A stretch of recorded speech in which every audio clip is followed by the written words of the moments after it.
Personality Plus by Edna Ferber. Recording by Phil Chenevert. Chapter 1. Making Good with Mother. When men began to build cities vertically instead of horizontally, there passed from our highways a picturesque figure, and from our language an expressive figure of speech. That oily-tongued, persuasive, soft-stepping stranger in the rusty Prince Albert and the black string tie, who had been wont to haunt our back steps and front offices with his carefully wrapped bundle, retreated in bewildered defeat before the clanging blows of steel on steel that meant the erection of the first 20-story skyscraper. As slick, we used to say, as a lightning rod agent. Of what use his wares on a building whose tower was robed in clouds, and which used the chain lightning for a necklace? The Fourth Avenue antique dealer had another curio to add to his collection of andirons, knockers, snuff boxes, and warming pans. But even as this quaint figure vanished, there sprang up a new and glittering one to take his place. He stood, framed in the great plate glass window of the very building which had brought about the defeat of his predecessor. A miracle of close shaving his face was, and a marvel of immaculateness his linen. Dapper he was, and dressy, albeit inclined to glittering effects and a certain plethory at the back of the neck. Back of him stood shining shapes that reflected his glory in enamel and brass and glass. His language was floral but choice. His talk was of gearings and bearings and cylinders and magnetos. His method differed from that of him who went before, as the method of a skilled aeronaut differs from that of the man who goes over Niagara in a barrel. And as he multiplied and spread over the land, we coined a new figure of speech. Smooth, we chuckled, as smooth as an automobile salesman. But even as we listened, fascinated by his fluent verbiage, there stood within us a certain resentment. Familiarity with his glittering wares bred a contempt of them, so that he fell to speaking of them as necessities instead of luxuries. He juggled figures and thought nothing of 4 of them in a row. We looked at our $5,000 salary, so strangely shrunken and thin now, and even as we looked, we saw that the method of the unctuous, anxious stranger had become antiquated in its turn. Then from his ashes emerged a new being, neither urger nor spellbinder he. The 20th century was stamped across his brow, and on his lips were ever the word service. Silent, courteous, watchful, alert, he listened while you talked. His method, in turn, made that of the silk-lined salesman sound like the hoarse hoots of the ballyhoo man at a country fair. Blithely he accepted $500,000 and gave in return a promise. And when we would search our soul for a synonym to express all that was low-voiced and suave and judicious and patient and sure, we began to say, as alert as an advertising expert. Jock McChesney, looking as fresh and clear-eyed as only 21 and a cold shower could make one look, stood in the doorway of his mother's bedroom. His toilet had halted abruptly at the bathrobe stage. One of those bulky garments swathed his slim figure, while over his left arm hung a gray tweed Norfolk coat. From his right hand dangled a pair of trousers, in pattern a modish black and white. Jock eyed the gray garment on his arm with moody eyes. "Well, I'd like to know what's the matter with it," he demanded, a trifle irritably. Emma McChesney, in the act of surveying her back hair in the mirror, paused, hand-glass poised halfway, to regard her son. "All right," she answered cheerfully, "I'll tell you. It's too young." "Young?" He held it at arm's length and stared at it. "What do you mean, young?" Emma McChesney came forward, wrapping the folds of her kimono about her. She took the disputed garment in one hand and held it aloft. "I know that you look like a man on a magazine cover in it, but Norfolk suits spell tennis and seashore and elegant leisure, And you're going out this morning, son, to interview businessmen. You're going to try to impress the advertising world with the fact that it needs your expert services. You walk into a business office in a Norfolk suit, and everybody from the office boy to the president of the company will ask you what your score is. She tossed it back over his arm. I'll wear the black and white, said Jock resignedly, and turned toward his own room. At his doorway he paused and raised his voice slightly. For that matter, they're looking for young men. Everybody's young. Why, the biggest men in the advertising game are just kids. He disappeared within his room, still talking. Look at McQuirk, advertising manager of the Combs Car Company. He's so young he has to disguise himself in bone-trimmed eyeglasses with a black ribbon to get away with it. Look at Hooper of the Berg Schreider Company. Pulls down $90,000 a year, and if he's 35, I'll... Well, you asked my advice, interrupted his mother's voice, with that muffled effect which is caused by a skirt being slipped over the head, and I gave it. Wear a white duck sailor suit with blue anchors and carry a red tin pail and a shovel if you want to look young. Only get into it in a jiffy, son, because breakfast will be ready in 10 minutes. I can tell by the way Annie's crashing the cups, so step lively if you want to pay your lovely mother's subway fare. 10 minutes later, the slim, young figure, in its English-fitting black and white, sat opposite Emma McChesney at the breakfast table, and between excited gulps of coffee, outlined a meteoric career in his chosen field. And the more he talked, and the rosier his figures of speech became, the more silent and thoughtful fell his mother. She wondered if 5 o'clock would find a droop to the set of those young shoulders, if the springy young legs in their absurdly scant modish trousers would have lost some of their elasticity, if the buoyant step in the flat-heeled shoes would not drag a little. 13 years of business experience had taught her to swallow smilingly the bitter pill of rebuff. But this boy was to experience his first dose today. She felt again that sensation of almost physical nausea, that sickness of heart and spirit which had come over her when she had met her first sneer and intolerant shrug. It had been her maiden trip on the road for the T.A. Buck Featherloom Petticoat Company. She was secretary of that company now, and moving spirit in its policy. But the wound of that first insult still ached. A word from her would have placed the boy and saved him from curt refusals. She withheld that word. He must fight his fight alone. I want to write the kind of ad, Jock was saying excitedly, that you see 'em staring at in the subways and streetcars and L trains. I want to sit across the aisle and watch their upturned faces staring at that oblong and reading it aloud to each other. Isn't that an awfully obvious necktie you're wearing, Jock? Inquired his mother irrelevantly. This? You ought to see some of them. This is a Quaker stock in comparison. He glanced down complacently at the vivid-hued silken scarf that the season's mode demanded. Immediately he was off again, and the first thing you know, Mrs. McChesney, ma'am, we'll have a motor truck backing up at the door once a month, and 6 strong men carrying my salary to the freight elevator in sacks. Emma McChesney buttered her bit of toast, then looked up to remark quietly, Hadn't you better qualify for the trial heats, Jock, before you jump into the finals? Trial heats? Sneered Jock. They're pokey. I want real money now. It isn't enough to be just well-to-do in these days. It needs money. I want to be rich. Not just prosperous, but rich. So rich that I can let the bath soap float around on the water without any pricks of conscience. So successful that they'll say, and he's a mere boy to imagine.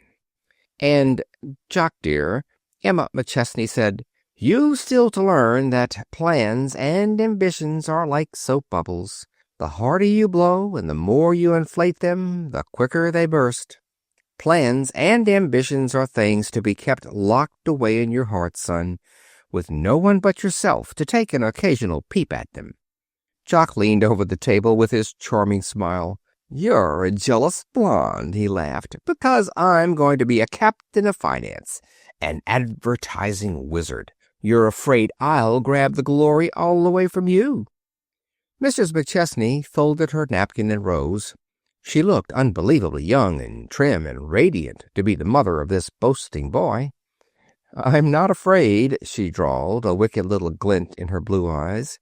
"You see, they'll only regard your feats and say, 'No wonder. He ought to be able to sell ice to an Eskimo. His mother was Emma McChesney.'" And then, being a modern mother, she donned smart autumn hat and tailored suit coat and stood ready to reach her office by 9:30.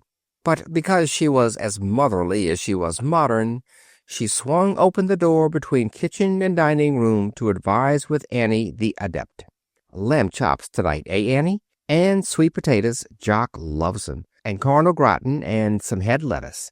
She glanced toward Jock in the hallway, then lowered her voice.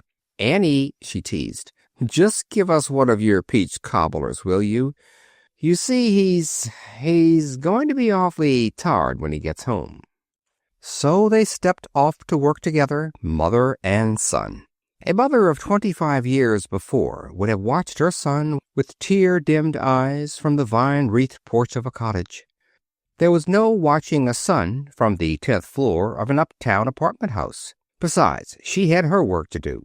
The subway swallowed both of them. Together they jostled and swung their way downtown in the close-packed train. At the 23rd Street station, Jock left her. "You'll have dinner tonight with a full-fledged professional gent," he bragged in his youth and exuberance, and was off down the aisle and out of the platform. Emma McChesney managed to turn in her 9-inch space of train seat so that she watched the slim, buoyant young figure from the window until the train drew away and he was lost in the stairway jam. Just so Rachel had watched the boy Joseph go to meet the Persian caravans in the desert. "Don't let them buffalo you, Jock," Emma had said just before he left her. "They'll try it. If they give you a broom and tell you to sweep down the back stairs, take it and sweep, and don't forget the corners. And if while you're sweeping you notice that that kind of broom isn't suited to the stairs, go in and suggest a new kind. They'll like it." Brooms and back stairways had no place in Jock McChesney's mind as the mahogany and gold elevator shot him up to the 14th floor of the great office building that housed the Berg Shriner Company. Down the marble hallway he went and into the reception room. A cruel test it was, that reception room, with a cruelty peculiar to the modern in business. With its soft-shaded lamp, its two-toned rug, its Jacobean chairs, its magazine-laden cathedral oak table, its pot of bright flowers making a smart touch of color in the somber richness of the room, it was no place for the shabby, the down-and-out, the cringing, the rusty, or the mendicant. Jock McChesney, from the tips of his $12 shoes to his radiant face, took the test and stood it triumphantly. He had entered with an air in which was mingled the briskness of assurance with the languor of ease. There were times when Jock McChesney was every inch the son of his mother. There advanced towards Jock a large, plump, dignified personage, a personage courteous yet reserved, inquiring yet not offensively curious, a very Machiavelli of reception-room ushers. Even while his lips questioned, his eyes appraised clothes, character, conduct. "Mr. Hupp, please," said Jock, serene in the perfection of his shirt, tie, collar, and scarf pin, upon which the appraising eye now rested. "Mr. McChesney." He produced a card. "Appointment?" "No, but he'll see me." But Machiavelli had seen too many overconfident callers. Their very confidence had taught him caution. "If you will please state your, business." Jock smiled a little patient smile and brushed an imaginary fleck of dust from the sleeve of his very correct coat. "I want to ask him for a job as office boy," he jibed. An answering grin overspread the fat features of the usher. Even an usher likes his little joke. The sense of humor dies hard. "I have a letter from him asking me to call," said Jock to clinch it. "This way." The keeper of the door led Jock toward the sacred inner portal and held it open. "Mr. Hupp's in the last door to the right." The door closed behind him. Jock found himself in the big, busy, light-filled central office. Down either side of the great room ran a row of tiny private offices, each partitioned off, each outfitted with desk and chairs and a big, bright window. On his way to the last door at the right, Jock glanced into each tiny office, glimpsing busy men bent absorbedly over papers, girls busy with dictation, here and there a door revealing 2 men or 3 deep in discussion of a problem, heads close together, voices low, faces earnest. It came suddenly to the smartly modish, overconfident boy walking the length of the long room that the last person needed in this marvelously perfected and smooth-running organization was a somewhat odd young man named Jock McChesney. There came to him that strange sensation which comes to every job hunter, that feeling of having his spiritual legs carry him out of the room, past the door, down the hall, and into the street, even as, in reality, they bore him on to the very presence which he dreaded and yet wished to see. 2 steps more, and he stood in the last doorway right. No matinee idol, nervously awaiting his cue in the wings, could have planned his entrance more carefully than Jock had planned his. Ease was the thing. Ease, bordering on nonchalance, mixed with a brisk and business-like assurance. The entrance was lost on the man at the desk. He did not even look up. If Jock had entered on all fours, doing a double tango to vocal accompaniment, it is doubtful if the man at the desk would have looked up. Pencil between his fingers, head held a trifle to one side in critical contemplation of the work before him, eyes narrowed judicially, lips pursed, he was the concentrated essence of do it now. Jock waited a moment in silence. The man at the desk worked on. His head was semi-bald. Jock knew him to be 30. Jock fixed his eye on the semi-bald spot and spoke. "My name's McChesney," he began. "I wrote you 3 days ago. You probably will remember. You replied asking me to call, and I—" "Minute," exploded the man at the desk, still absorbed. Jock faltered, stopped. The man at the desk did not look up. A moment of silence, except for the sound of the busy pencil traveling across the paper. Jock, glaring at the semi-bald spot, spoke again. "Of course, Mr. Hupp, if you're too busy to see me." A preoccupied hum, such as a busy man makes when he is trying to give attention to 2 interests. "Why, I suppose there's no sense in staying, but it seems to me that common courtesy—" The busy pencil paused, quivered in the making of a final period, enclosed the dot in a proofreader's circle, and rolled away across the desk. Its work done. "Now," said Sam Hupp, and swung around, smiling, to face the affronted Jock. "I had to get that out. They're waiting for it." He pressed a desk button. "What can I do for you? Sit down, sit down." There was a certain abrupt geniality about him. His tortoise-rimmed glasses gave him an oddly owlish look, like a small boy taking liberties with grandfather's spectacles. Jock found himself sitting down, his anger slipping from him. "My name's McChesney," he began. "I'm here because I want to work for this concern." He braced himself to present the convincing reason-why arguments with which he had prepared himself. Whereupon Sam Hupp, the brisk, proceeded to whisk his breath and arguments away with an unexpected, "All right, what do you want to do?" Jock's mouth fell open. "Do?" he stammered. "Do? Why, anything." Sam Hupp's quick eye swept over the slim, attractive, radiant, correctly garbed young figure before him. Unconsciously, he rubbed his bald spot with a rueful hand. "Know anything about writing or advertising?" Jock was at ease immediately. "Quite a lot, yes. I practically rewrote the gridiron play that we gave last year, and I was assistant advertising manager of the college publications for 2 years. That gives a fellow a pretty broad knowledge of advertising." "Oh, Lord," groaned Sam Hupp, and covered his eyes with his hand as if in pain. Jock stared. The affronted feeling was returning. Sam Hupp recovered himself and smiled a little wistfully. "McChesney, when I came up here 12 years ago, I got a job as reception room usher. A reception room usher is an office boy in long pants. Sometimes when I'm optimistic, I think that if I live 12 years longer, I'll begin to know something about the rudiments of this game." "Oh, of course," began Jock apologetically, but Hupp's glance was over his head. Involuntarily, Jock turned to follow the direction of his eyes. "Busy?" said a voice in the doorway. "Come in, Dutch, come in," boomed Hupp. The man who entered was of the sort that the boldest might well hesitate to address as Dutch. A tall, slim, elegant figure, Van-dyked, bronzed.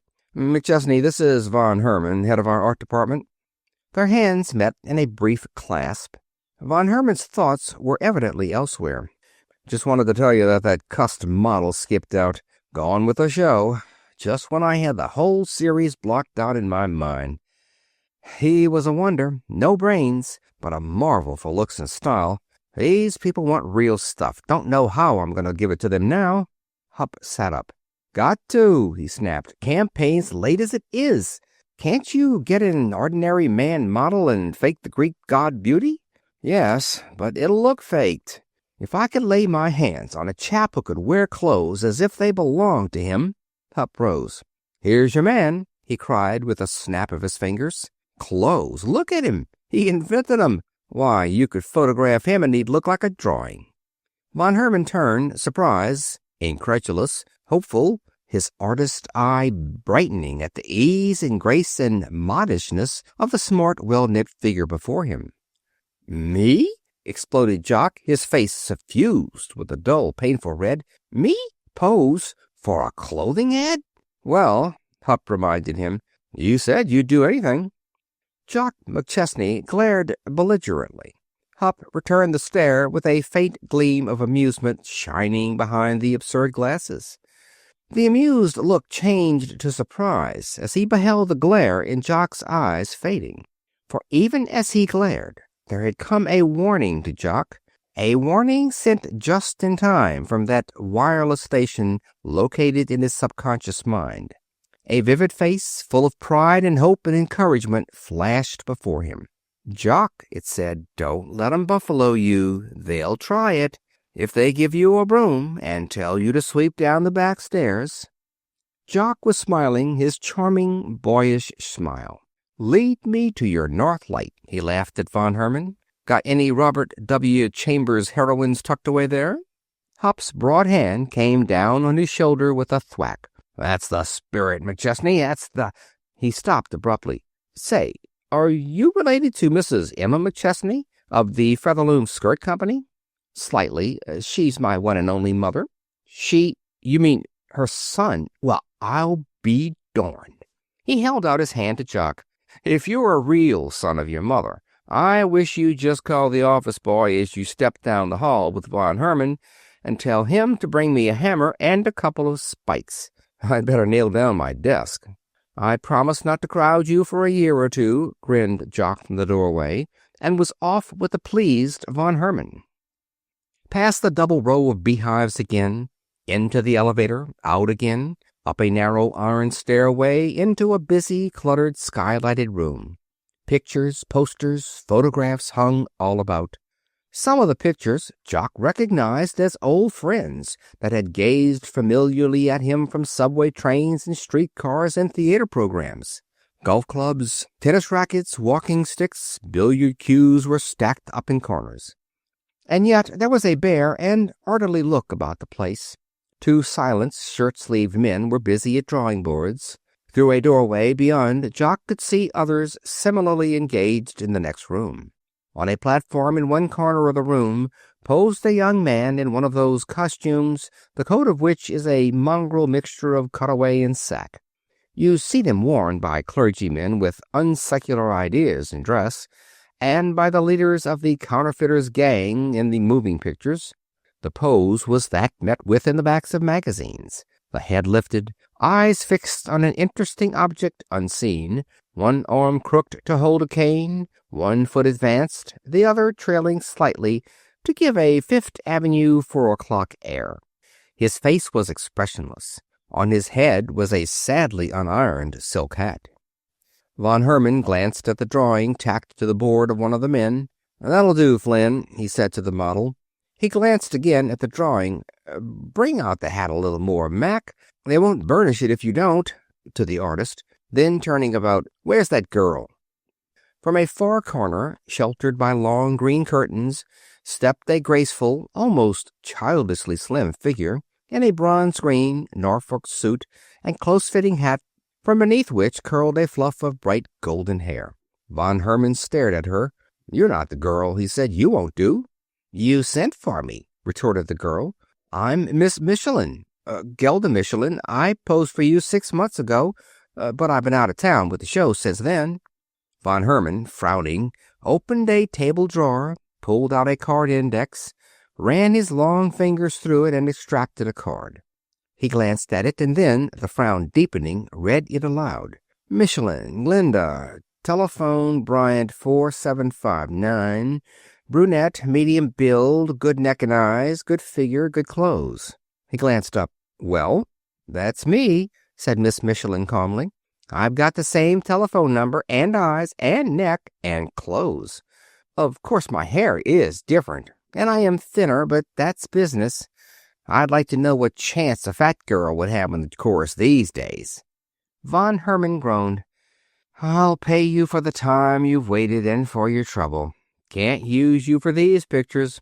Then, as she left, he turned a comically despairing face to the two men at the drawing boards. "What are we going to do? We've got to make a start on these pictures, and everything has gone wrong. They want something special. 2 figures, young man and woman, said expressly they didn't want a chicken. No romping curls and none of that eyes and lips fool girl stuff. This chap's ideal for the man." He pointed to Jock. Jock had been staring, fascinated, at the shaded zigzag marks which the artist, dark-skinned, velvet-eyed, foreign-looking youth, was making on the sheet of paper before him. He had scarcely glanced up during the entire scene. Now he looked briefly and coolly at Jock. "Where did you get him?" he asked with a precise enunciation of the foreign-born. "Good figure, and he wears his clothes not like a cab driver as the others do." "Thanks," drawled Jock, flushing a little. Then, boyish curiosity getting the better of him, "Say, tell me, what in the world are you doing to that drawing?" He of the velvety eyes smiled a twisted little smile, his slim brown fingers never stopping in their work of guiding the pen in its zigzag path. "It is work," he sneered, "to delight the soul of an artist. I am now engaged in the pleasing task of putting the bones in a herringbone suit." But Jock did not smile. Here was another man, he thought, who had been given a broom and told to sweep down the stairway. Von Herman was regarding him almost wistfully. "I hate to let you slip," he said. Then, his face brightening, "By Jove, I wonder if Miss Galt would pose for us if we told her what a fix we were in." He picked up the telephone receiver. "Miss Galt, please," he said. Then aside, "Of course it's nerve to ask a girl who's earning $3,000 a year to leave her desk and come up and pose for... Oh, hello, Miss Galt?" Jock, seated on the edge of the model's platform, was beginning to enjoy himself. Even this end of the advertising business had its interesting side, he thought. 10 minutes later, he knew it had. 10 minutes later, there appeared Miss Galt. Jock left off swinging his legs from the platform and stood up. Miss Galt was that kind of girl. Smooth black hair, parted and coiled low, as only an exquisitely shaped head can dare to wear its glory crown. A face whose expression was sweetly serious in spite of its youth. A girl whose clothes were the sort of clothes that girls ought to wear in offices and don't. "This is mighty good of you, Miss Galt," began Von Herman. "It's the Cool Comfort Clothes Company's summer campaign stuff. We'll only need you for an hour or so to get the expression and general outline. Poster stuff, really. Then this young man will pose for the summer union suit pictures." "Don't apologize," said Miss Galt. "We had a hard enough time to get that Cool Comfort account. We don't want to start wrong with the pictures. Besides, I think posing's real fun." Jock thought so too, quite suddenly. Just as suddenly, von Herman remembered the conventions and introduced them. "McChesney," repeated Miss Galt crisply. "I know a Mrs. McChesney of the T.A. Buck." "My mother," proudly. "Your mother? Then why—" She stopped. "Because," said Jock, "I'm the rawest rookie in the Berg, Shriner Company. And when I begin to realize what I don't know about advertising, I'll probably want to plunge off the Palisades." Miss Galt smiled up at him, her clear, frank eyes meeting his. "You'll win," she said. "Even if I lose, I win now," said Jock, suddenly audacious. "Hi, hold that pose," called von Herman happily. Chapter 2, Personality Plus. There are 7 stages in the evolution of that individual whose appearance is the signal for a listless "Who do you want to see?" from the white-bloused, drab-haired, anemic little girl who sits in the outer office forever reading last month's magazines. The badge of fear brands the novice, standing hat in hand, nervous, apprehensive, gulpy, with the elevator door clanging behind him and the sacred inner door closed before him. He offers up a silent and paradoxical "Thank heaven!" at the office girl's languid "Not in," and dives into the friendly shelter of the next elevator going down. When, at that same message, he can smile, as with a certain grim agreeableness he says, "I'll wait," then has he reached the 7th stage and taken the orders of the regularly ordained. Jock McChesney had learned to judge an unknown perspective by glancing at his hall rug and stenographer, which marks the 5th stage. He had learned to regard office boys with something less than white-hot hate. He had learned to let the other fellow do the talking. He had learned to condense a written report into 25 words, and he had learned that there was as much difference between the profession of advertising as he had thought of it, and advertising as it really was, as there was between a steam calliope and a cathedral pipe organ. In the big office of the Berg, Shriner Advertising Company, they had begun to chuckle a bit over the McChesney solicitors' reports. These same reports indicated that young McChesney was beginning to find the key to that maddening jumble of complexities known as human nature. Big Sam Hupp, who was the pet caged copywriting genius of the place, used even to bring an occasional example of Jock's business bandage into the old man's office, and the two would grin in secret, as when they ran thus: "Pepsinale Manufacturing Company. Mr. Bowser is the kind of gentleman who curses his subordinates in front of the whole office force. Very touchy. Crumpled his advertising manager. Our chance to get at him is when he is in one of his rare good moods." Or E.V. Cress Company. Cress very difficult to reach. Permanent address seems to be in Italy, Egypt, and other foreign ports. Occasionally his instructions come from Palm Beach. At which there rose up before the reader a vision of Cress himself, baggy-eyed, cultivated English accent, interested in polo, fast-growing, contemptuous of things American. Or still another, Hodge Manufacturing Company. Mr. Hodge is a very conservative gentleman, sits still and lets others do the talking. Has gained quite a reputation for business acumen with this one attribute. Spent $500 last year, holding his breath preparatory to taking another plunge. It was about the time that Jock McChesney had got over the novelty of paying for his own clothes, and had begun to talk business in a slightly patronizing way to his clever and secretly amused mother, Mrs. Emma McChesney, secretary of the T.A. Buck Featherloom Petticoat Company, that Sam Hupp noticed a rather cocky over-assurance in Jock's attitude toward the world in general, whereupon he sent for him. On Sam Hupp's broad flat desk stood an array of diminutive jars and bottles and tiny pots that would have shamed the toilet table of a musical comedy star's dressing room. There were rose-tinted salves in white bottles. There were white creams in rose-tinted jars. There were tins of ointment and boxes of fragrant soap. Jock McChesney, entering briskly, eyed the array in some surprise. Then he grinned and glanced wickedly at Sam Hupp's prematurely bald head. "No use, Mr. Hupp. They say if it's once gone, it's gone. Get a toupee." "Shut up," growled Sam Hupp good-humoredly. "Stay in this game long enough, and you'll be a hairless wonder yourself.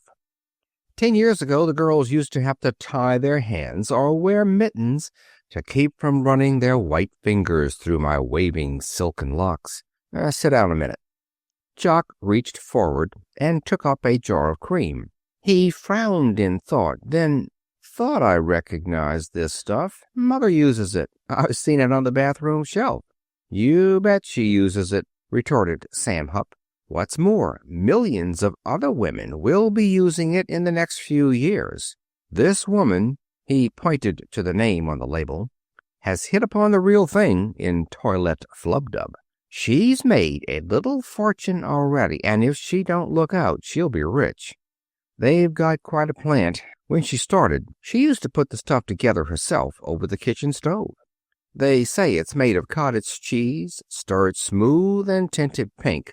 Well, anyway, they're nationally known now, or will be when they start to advertise right."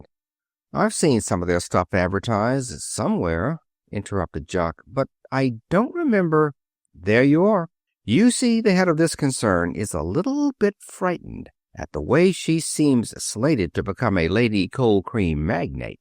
They say she's scared pink for fear somebody will steal her recipes.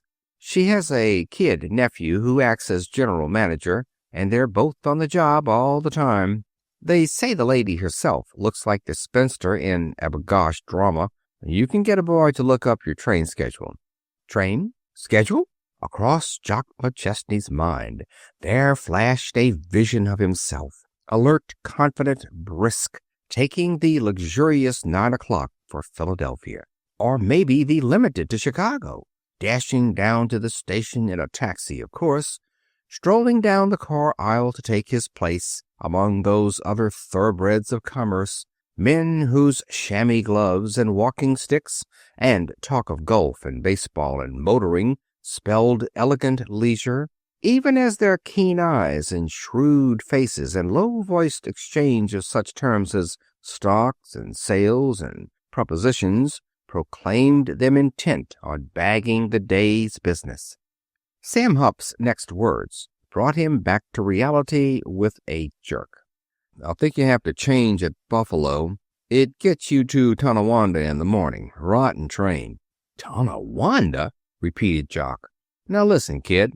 Sam Hupp leaned forward, and his eyes behind their great round black-rimmed glasses were intent on Jock. "I'm not going to try to steer you. You think that advertising is a game.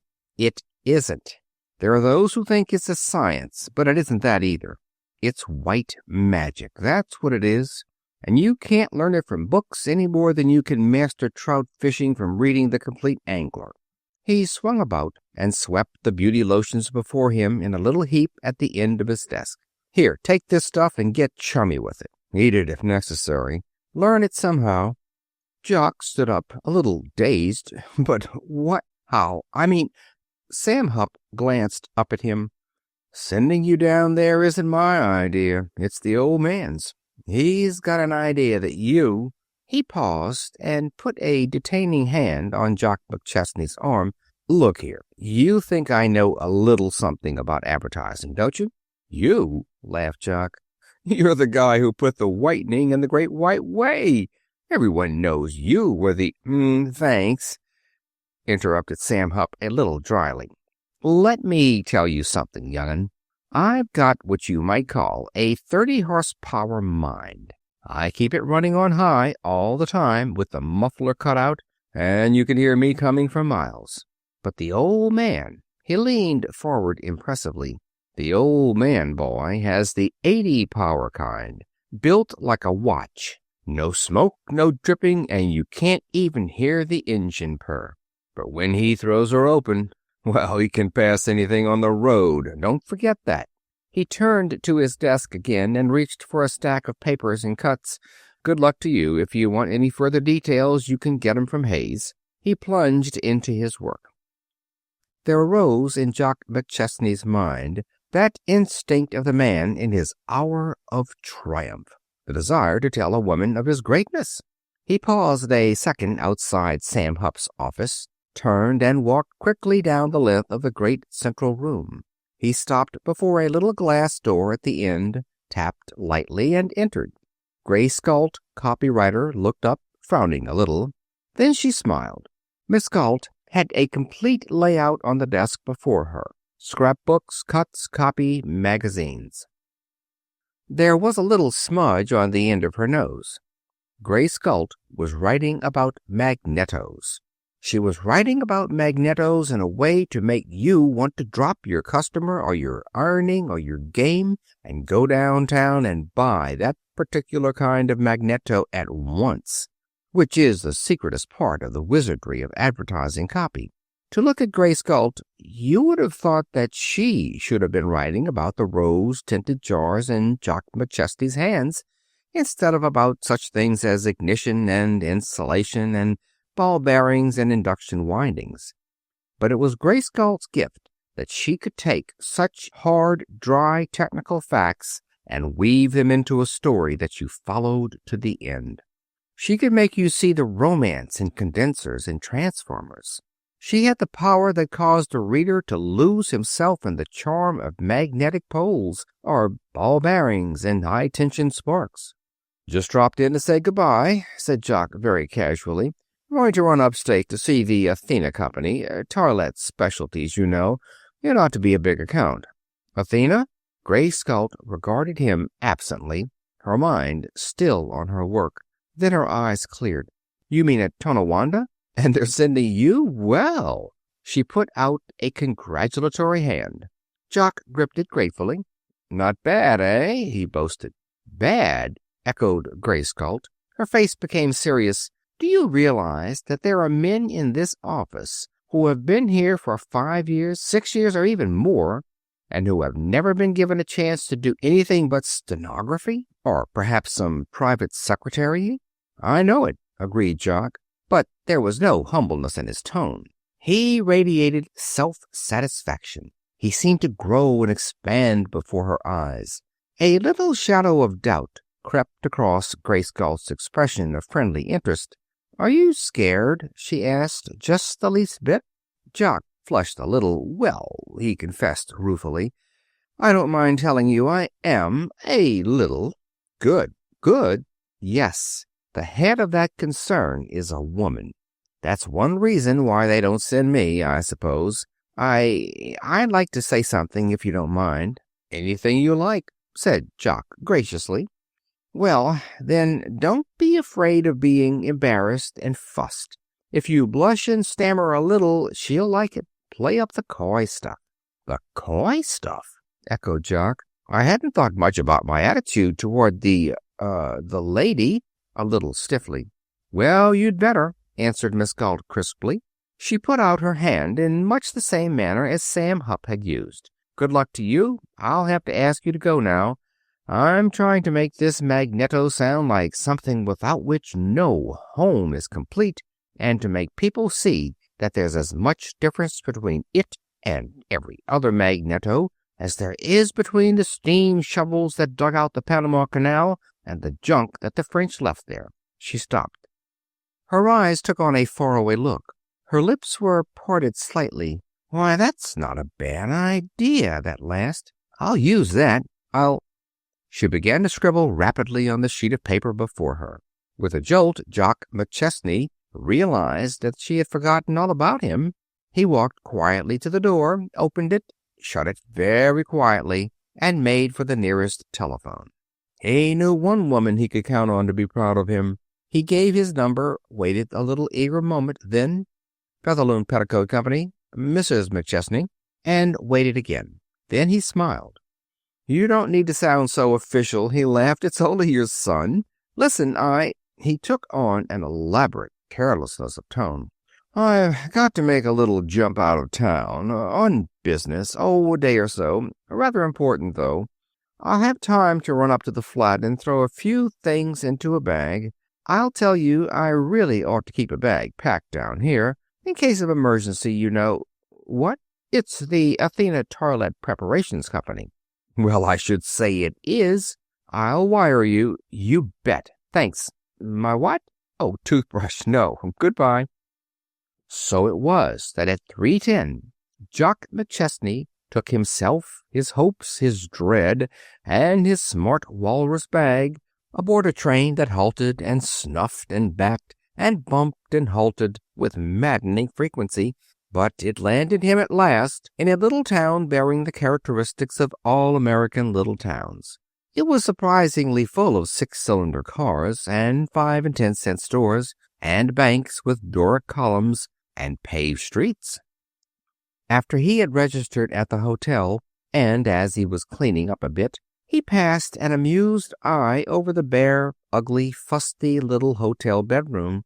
But somehow, as he stood in the middle of the room, a graceful, pleasing figure of youth and confidence, the smile faded. Towel in hand, he surveyed the barrenness of it. He stared at the impossible wallpaper, at the battered furniture, the worn carpet. He sniffed the stuffy smell of what was that smell, anyhow? Straw and matting and dust, and the ghost odor of hundreds who had occupied the room before him. It came over him with something of a shock that this same sort of room had been his mother's only home in the 10 years she had spent on the road as a traveling saleswoman for the T.A. Buck Featherloom Petticoat Company. This was what she had left in the morning. To this she had come back at night. As he stared ahead of him, there rose before him a mental picture of her, the brightness of her, the sunniness, the indomitable energy, the pluck and courage. With a sudden burst of new determination, he wadded the towel into a moist ball, flung it at the washstand, seized hat, coat, and gloves, and was off down the hall. So it was with something of his mother's splendid courage in his heart, but with nothing of her canny knowledge in his head, Jock McChesney fared forth to do battle with the merciless god, business. It was 10:30 of a brilliant morning just 2 days later that a buoyant young figure swung into an elevator in the great office building that housed the Berg Shriner Advertising Company. Just one more grain of buoyant swing, and the young man's walk might have been termed a swagger. As it was, his walrus bag just saved him. Stepping out of the lift, he walked, as from habit, to the little unlettered door which admitted employees to the big, bright inner office. But he did not use it. Instead, he turned suddenly and walked down the hall to the double door which led into the reception room.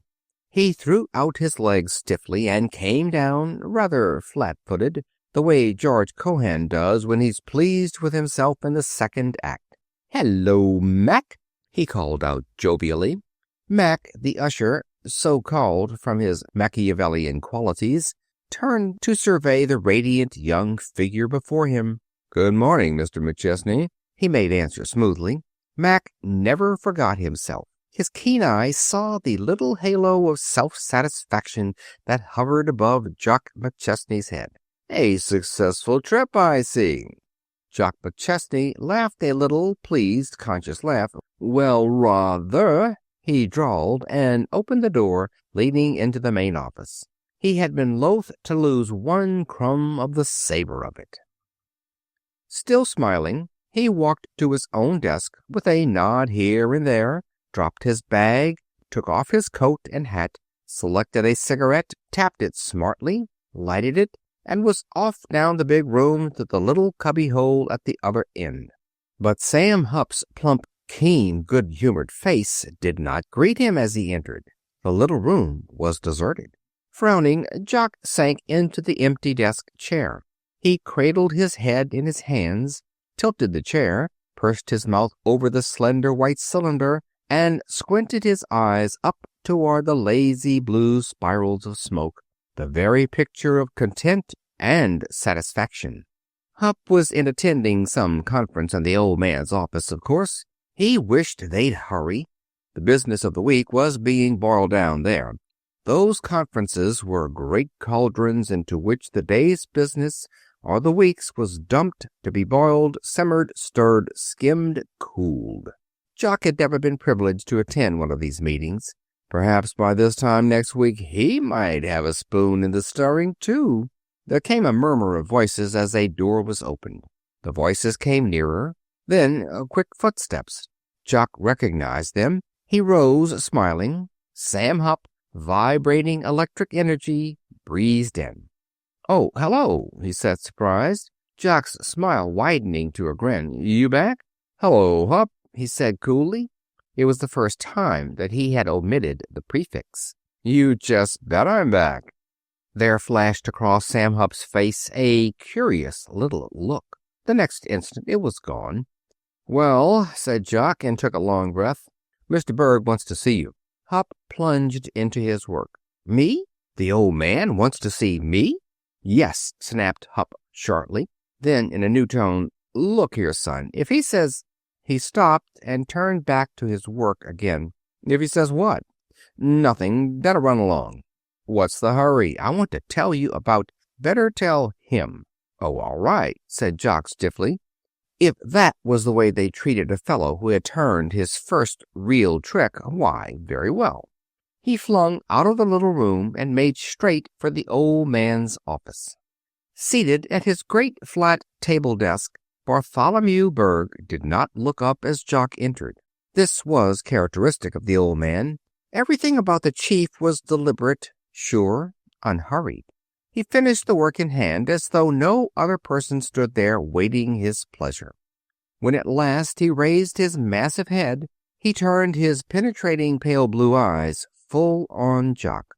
Jock was conscious of a little tremor running through him. People were apt to experience that feeling when that steady, unblinking gaze was turned upon them.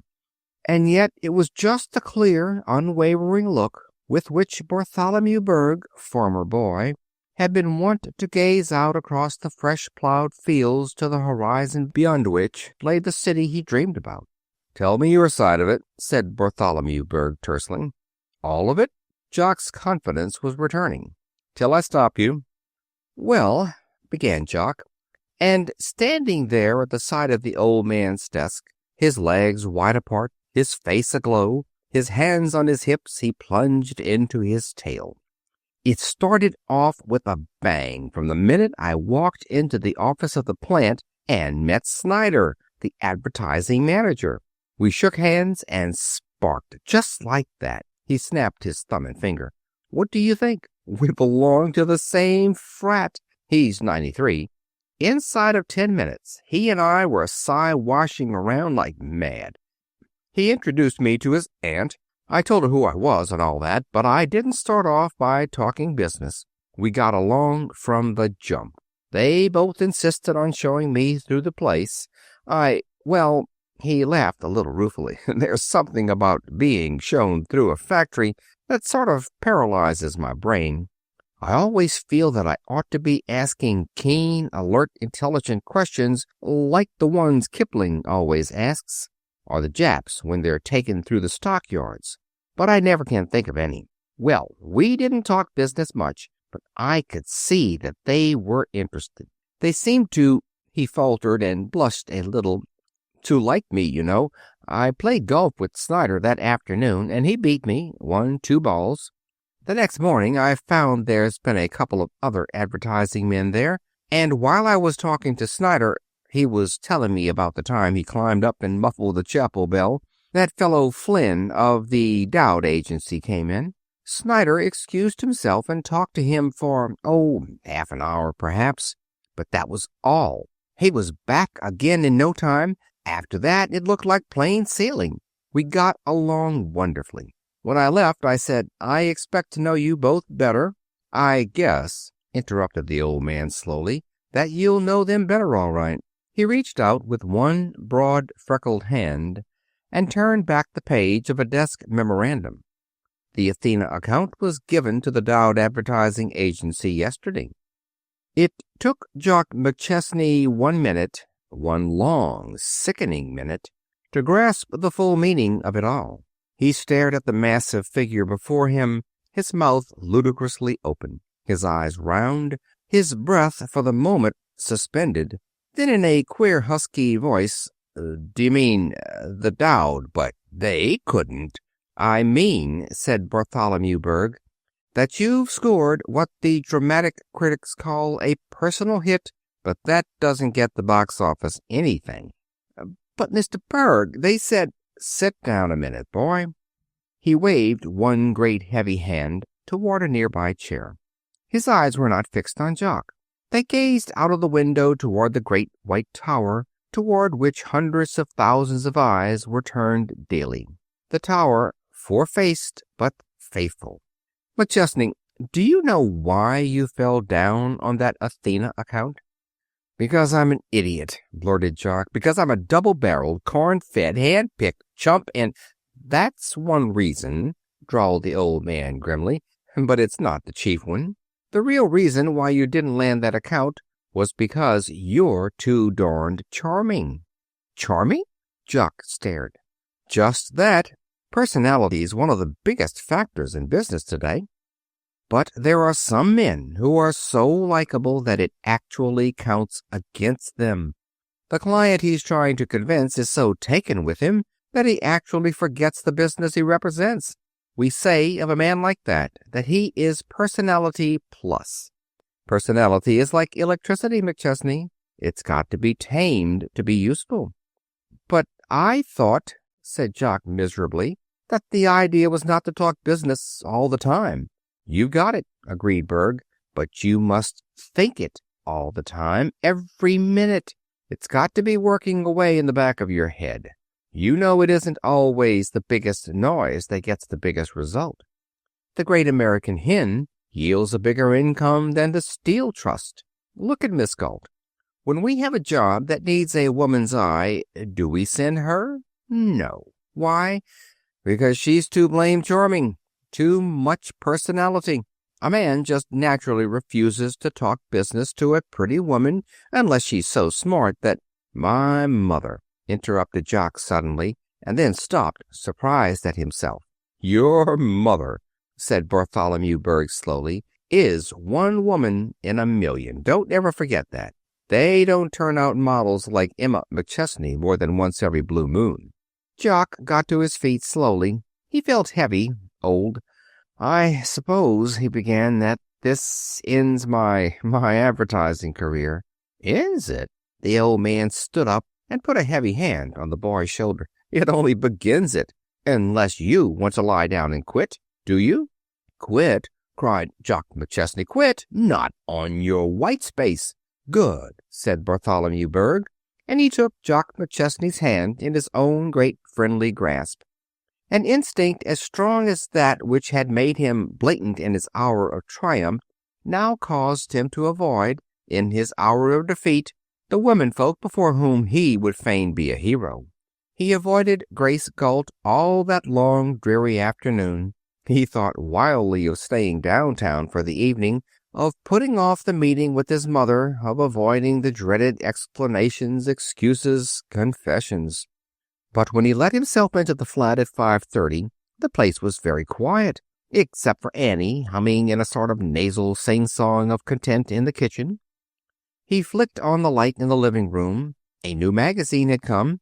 It lay on the table, its bright cover staring up invitingly. He ran through its pages. By force of habit, he turned to the back pages. Ads stared back at him. Clothing ads, paint ads, motor ads, ads of portable houses and vacuum cleaners and toilet preparations. He shut the magazine with a vicious slap. He flicked off the light again, for no reason except that he seemed to like the dusk. In his own bedroom, it was very quiet. He turned on the light there, too, then turned it off. He sat down at the edge of his bed. How was it in the stories? Oh, yes. The cub always started out on an impossibly difficult business stunt and came back triumphant to be made a member of the firm at once. A vision of his own roseate hopes and dreams rose up before him. It grew very dark in the little room, then altogether dark. Then an impudent square of yellow from a light turned on in the apartment next door, flung itself on the bedroom floor. Jock stared at it moodily. A key turned in the lock. A door opened and shut. A quick step, then, "Jock!" A light flashed in the living room. Jock sat up suddenly. He opened his mouth to answer. There issued from his throat a strange and absurd little croak. "Jock, home?" "Yes," answered Jock, and straightened up. But before he could flick on his own light, his mother stood in the doorway, a tall, straight, buoyant figure. "I got your wire, and why, dear, in the dark? What?" "Must have fallen asleep, I guess," muttered Jock. Somehow he dreaded to turn on the lights. And then, very quietly, Emma McChesney came in. She found him there in the dark as surely as a mother bear finds her cubs in a cave. She sat down beside him at the edge of the bed and put her hand on his shoulder and brought his head down gently to her breast. And at that the room, which had been a man's room with its pipe, its tobacco jar, its tie rack filled with cravats of fascinating shapes and hues, became all at once a boy's room again, and the man sitting there with straight, strong shoulders and his little air of worldliness became in some miraculous way a little boy again. Chapter 3. Dictated but not read. About the time that Jock McChesney began to carry a yellow walking stick down to work each morning, his mother noticed a growing tendency on his part to patronize her. Now, Mrs. Emma McChesney, successful, capable business woman that she was, could afford to regard her young son's attitude with a quiet and deep amusement. In 12 years, Emma McChesney had risen from the humble position of stenographer in the office of the T.A. Buck Featherloom Petticoat Company to the secretaryship of that firm. So in her young son, backed by the profound business knowledge gained in his 1 year with the Berg Schreiner Advertising Company, hinted gently that her methods and training were archaic, ineffectual, and lacking in those twin condiments known to the 20th century as pep and ginger. She would listen, eyebrows raised, lower lip caught between her teeth, a trick which gives a distorted expression to the features, calculated to hide any lurking tendency to grin. Besides, though Emma McChesney was 40, she looked 32, as business women do, and knew it. Her hard-working life had brought her in contact with people and things and events, and had kept her young. "Thank fortune," Mrs. McChesney often said, "that I wasn't cursed with a life of ease. These massage at 10, fitting at 11, bridge at 1 women always look such hags at 35. But repetition will ruin the rarest of jokes." As the weeks went on and Jock's attitude persisted, the twinkle in Emma McChesney's eye died. The glow of growing resentment began to burn in its place. Now and then there crept into her eyes a little look of doubt and bewilderment. You sometimes see that same little shocked, dazed expression in the eyes of a woman whose husband has just said, "Isn't that hat too young for you?" Then one evening Emma McChesney's resentment flared into open revolt. She had announced that she intended to rise half an hour earlier each morning in order that she might walk a brisk mile or so on her way downtown before taking the subway. "But won't it tire you too much, Mother?" Jock had asked with maddeningly tender solicitude. His mother's color heightened. Her blue eyes glowed dark. "Look here, Jock. Will you kindly stop this lean-on-me grandma stuff? To hear you talk, one would think I was ready for a wheelchair and gray woolen bedroom slippers." "Why, I didn't mean. I only thought that perhaps overexertion in a woman of that is, you need your energy for—" "Don't wallow around in it," snapped Emma McChesney. "You'll only sink in deeper in your efforts to crawl out. I merely want to warn you that if you persist in this pose of tender solicitude for your doddering old mother, I'll present you with a stepfather a year younger than you. Don't laugh. Perhaps you think I couldn't do it? Good Lord, Mother, of course you don't mean it, but... Mean it? Cleverer women than I have been driven by their children to marrying bellboys in self-defense. I warn you. That stopped it for a while. Jock ceased to bestow upon his mother judicious advice from the vast storehouse of his own experience. He refrained from breaking out with elaborate advertising schemes whereby the T.A. Buck Featherloom Petticoat Company might grind every other skirt concern to dust. He gave only a startled look when his mother mischievously suggested raspberry as the color for her new autumn suit. Then, quite suddenly, circumstance caught Emma McChesney in the meshes, and before she had fought her way free, wrought trouble and change upon her. Jock McChesney was seated in the window of his mother's office at noon of a brilliant autumn day. A little impatient frown was forming between his eyes. He wanted his luncheon. He had called around expressly to take his mother out to luncheon, always a festive occasion when taken together. But Mrs. McChesney, seated at her desk, was bent absorbedly over a sheet of paper whereon she was adding up 2 columns of figures at a time, a trick on which she rather prided herself. She was counting aloud, her mind leaping agilely thus: 11, 29, 43, 60, 69. Her pencil came down on the desk with a thwack. 69, she repeated in capital letters. She turned around to face Jock. 69. Her voice bristled with indignation. Now, what do you think of that? I think you'd better make it an even 70, or whatever it is you're counting up, and come on out to luncheon. I've an appointment at 2:15, you know. Luncheon? She waved the paper in the air. With this outrage on my mind, nectar would curdle in my system. Jock rose and strolled lazily over to the desk. What is it? He glanced idly at the sheet of paper. 69 what? Mrs. McChesney pressed the buzzer at the side of her desk. $69, that's what, representing 2 days' expenses in the 6 weeks missionary trip that fat Ed Myers just made for us. And in Iowa, too. When you gave that fellow the job, began Jock hotly, I told you, and Buck told you, that... Mrs. McChesney interrupted wearily.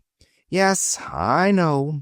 You'll never have a grander chance to say I told you so.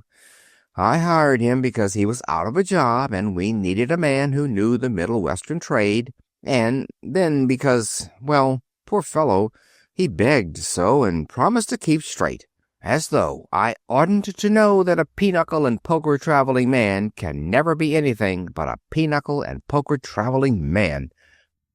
The office door opened as there appeared in answer to the buzzer a very alert, very smiling, and very tidy office girl. Emma McChesney had tried office boys and found them wanting. Tell Mr. Myers I want to see him. Just going out to lunch. She turned like a racehorse trembling to be off. Putting on his overcoat in the front office. Shall I catch him? Listen here, began Jock uncomfortably. If you're going to call him, perhaps I'd better vanish. To save Ed Myers's tender feelings? You don't know him. Fat Ed Myers could be court-martialed, tried, convicted, and publicly disgraced, with his epaulets torn off and his sword broken, and likely as not, he'd stoop down, pick up a splinter of steel to use as a toothpick, and castle walk down the aisle to the tune with which they were drumming him out of the regiment. Stay right here. Myers's explanation ought to be at least amusing, if not educating. In the corridor outside could be heard someone blithely humming in the throaty tenor of the fat man. The humming ceased with a last high note as the door opened and there entered fat Ed Myers, rosy, cherubic, smiling, his huge frame looming mountainous in the rippling folds of a loose-hung London plaid topcoat. "Greetings!" boomed the cheery vision, raising one hand, palm outward, in mystic salute. He beamed upon the frowning Jock. "How's the infant prodigy?" The fact that Jock's frown deepened to a scowl ruffled him not at all. "And what," went on he, crossing his feet and leaning negligently against Mrs. McChesney's desk, "and what can I do for thee, fair lady?" "For me?" said Emma McChesney, looking up at him through narrowed eyelids. "I'll tell you what. You can explain to me, in what they call a few well-chosen words, just how you or any other living creature could manage to turn in an expense account like that on a 6 weeks missionary trip through the Middle West." "Dear lady," in the bland tones that one uses to an unreasonable child, "you'll need no explanation if you will just remember to lay the stress on the word missionary. I went forth through the Middle West to spread the light among the benighted skirt trade. This wasn't a selling trip, dear lady. It was a buying expedition. And I had to buy, didn't I? All the way from Michigan to Indiana." He smiled down at her, calm, self-assured, impudent. A little flush grew in Emma McChesney's cheeks. "I've always said," she began crisply, "that one could pretty well judge a man's character, temperament, morals, and physical makeup by just glancing at his expense account. The trouble with you is that you haven't learned the art of spending money wisely. It isn't always the man with the largest expense sheet that gets the most business. And it isn't the man who leaves the greatest number of circles on the tabletop in his hotel room either." She paused a moment. Ed Meyers's smile had lost some of its heartiness. "Mr. Buck's out of town, as you know. He'll be back next week. He wasn't in favor of—" "Now, Mrs. McChesney," interrupted Ed Meyers nervously, "you know there's always one live one in every firm, just like there's always one star in every family. I'm the one who wants to know how you could spend $69 for 2 days incidentals in Iowa." "Iowa!" "Why, look here, Ed Meyers. I made Iowa for 10 years when I was on the road. You know that. And you know, and I know, that in order to spend $69 for incidentals in 2 days in Iowa, you have to call out the militia. Not when you're trying to win the love of every skirt buyer from Sioux City to Des Moines." Emma McChesney rose impatiently. "Oh, that's nonsense. You don't need to do that these days. Those are old-fashioned methods. They're out of date. At that, a little sound came from Jock. Emma heard it, glanced at him, turned away again in confusion.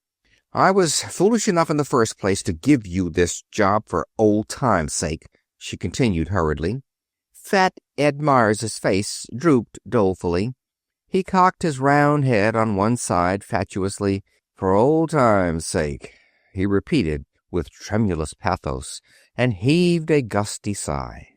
"Which goes to show that I need a guardian," finished Emma McChesney cruelly. "The only old times that I can remember are when I was selling featherlooms and you were out for the Sans Silk Skirt Company, both covering the same territory and both running a year-around race to see which could beat the other at its own game.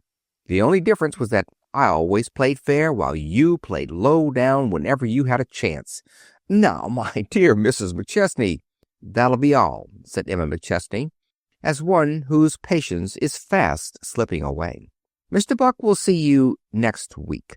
Then, turning to her son as the door closed on the drooping figure of the erstwhile buoyant Meyers, "Where'll we lunch, Jock?" "Mother," Jock broke out hotly, "why in the name of all that's foolish do you persist in using the methods of Methuselah? People don't sell goods any more by sending out fat old ex-traveling men to jolly up the trade." "Jock," repeated Emma McChesney slowly, "where shall we lunch?" It was a grim little meal, eaten almost in silence. Emma McChesney had made it a rule to use luncheon time as a recess. She played mental tag and hopscotch so that, returning to her office refreshed in mind and body, she could attack the afternoon's work with new vigor. and never did she talk or think business. Today she ate her luncheon with a forced appetite, glanced about with a listlessness far removed from her usual alert interest, and followed Jock's attempts at conversation with a polite effort that was more insulting than downright inattention. "Dessert, Mother?" Jock had to say it twice before she heard. "What? Oh, no, I think not." The waiter hesitated, coughed discreetly, lifted his eyebrows insinuatingly. "The French pastry's particularly nice today, madam. If you care to try something. Eclair, madam? Peach tart? Mocha tart? Caramel?" Emma McChesney smiled. "It does sound tempting." She glanced at Jock. "And we're wearing our gowns so floppy this year that it makes no difference whether one's fat or not." She turned to the waiter. "I never can tell till I see them. Bring your pastry tray, will you?" Jock McChesney's finger and thumb came together with a snap. He leaned across the table toward his mother, eyes glowing, lips parted and eager. "There, you've proved my point." "Point?" "About advertising. No, don't stop me. Don't you see what applies to pastry applies to petticoats? You didn't think of French pastry until he suggested it to you, advertised it really, and then you wanted a picture of them. You wanted to know what they look like before buying. That's all there is to advertising. Telling people about a thing, making them want it, and showing them how it will look when they have it. Get me?" Emma McChesney was gazing at Jock with a curious, fascinated stare.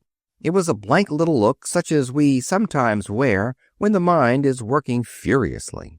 If the insinuating waiter, presenting the laden tray for her inspection, was startled by the rapt expression which she turned upon the cunningly wrought wares, he was too much a waiter to show it. A pause. "That one," said Mrs. McChesney, pointing to the least ornate. She ate it down to the last crumb in a silence that was pregnant with portent. She put down her fork and sat back. "Jock, you win. I suppose I have fallen out of step.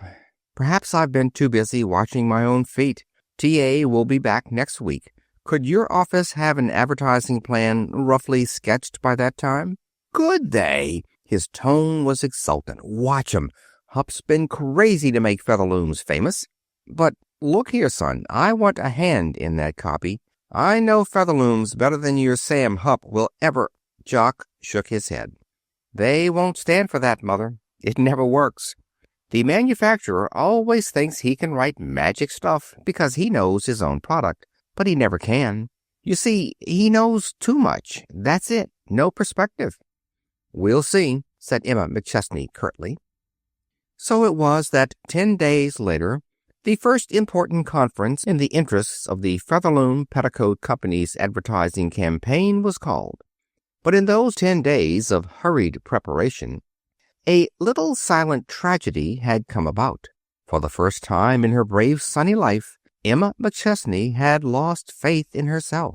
And with such malicious humor does fate work her will that she chose Sam Hupp's new dictograph as the instrument with which to prick the bubble of Mrs. McChesney's self-confidence.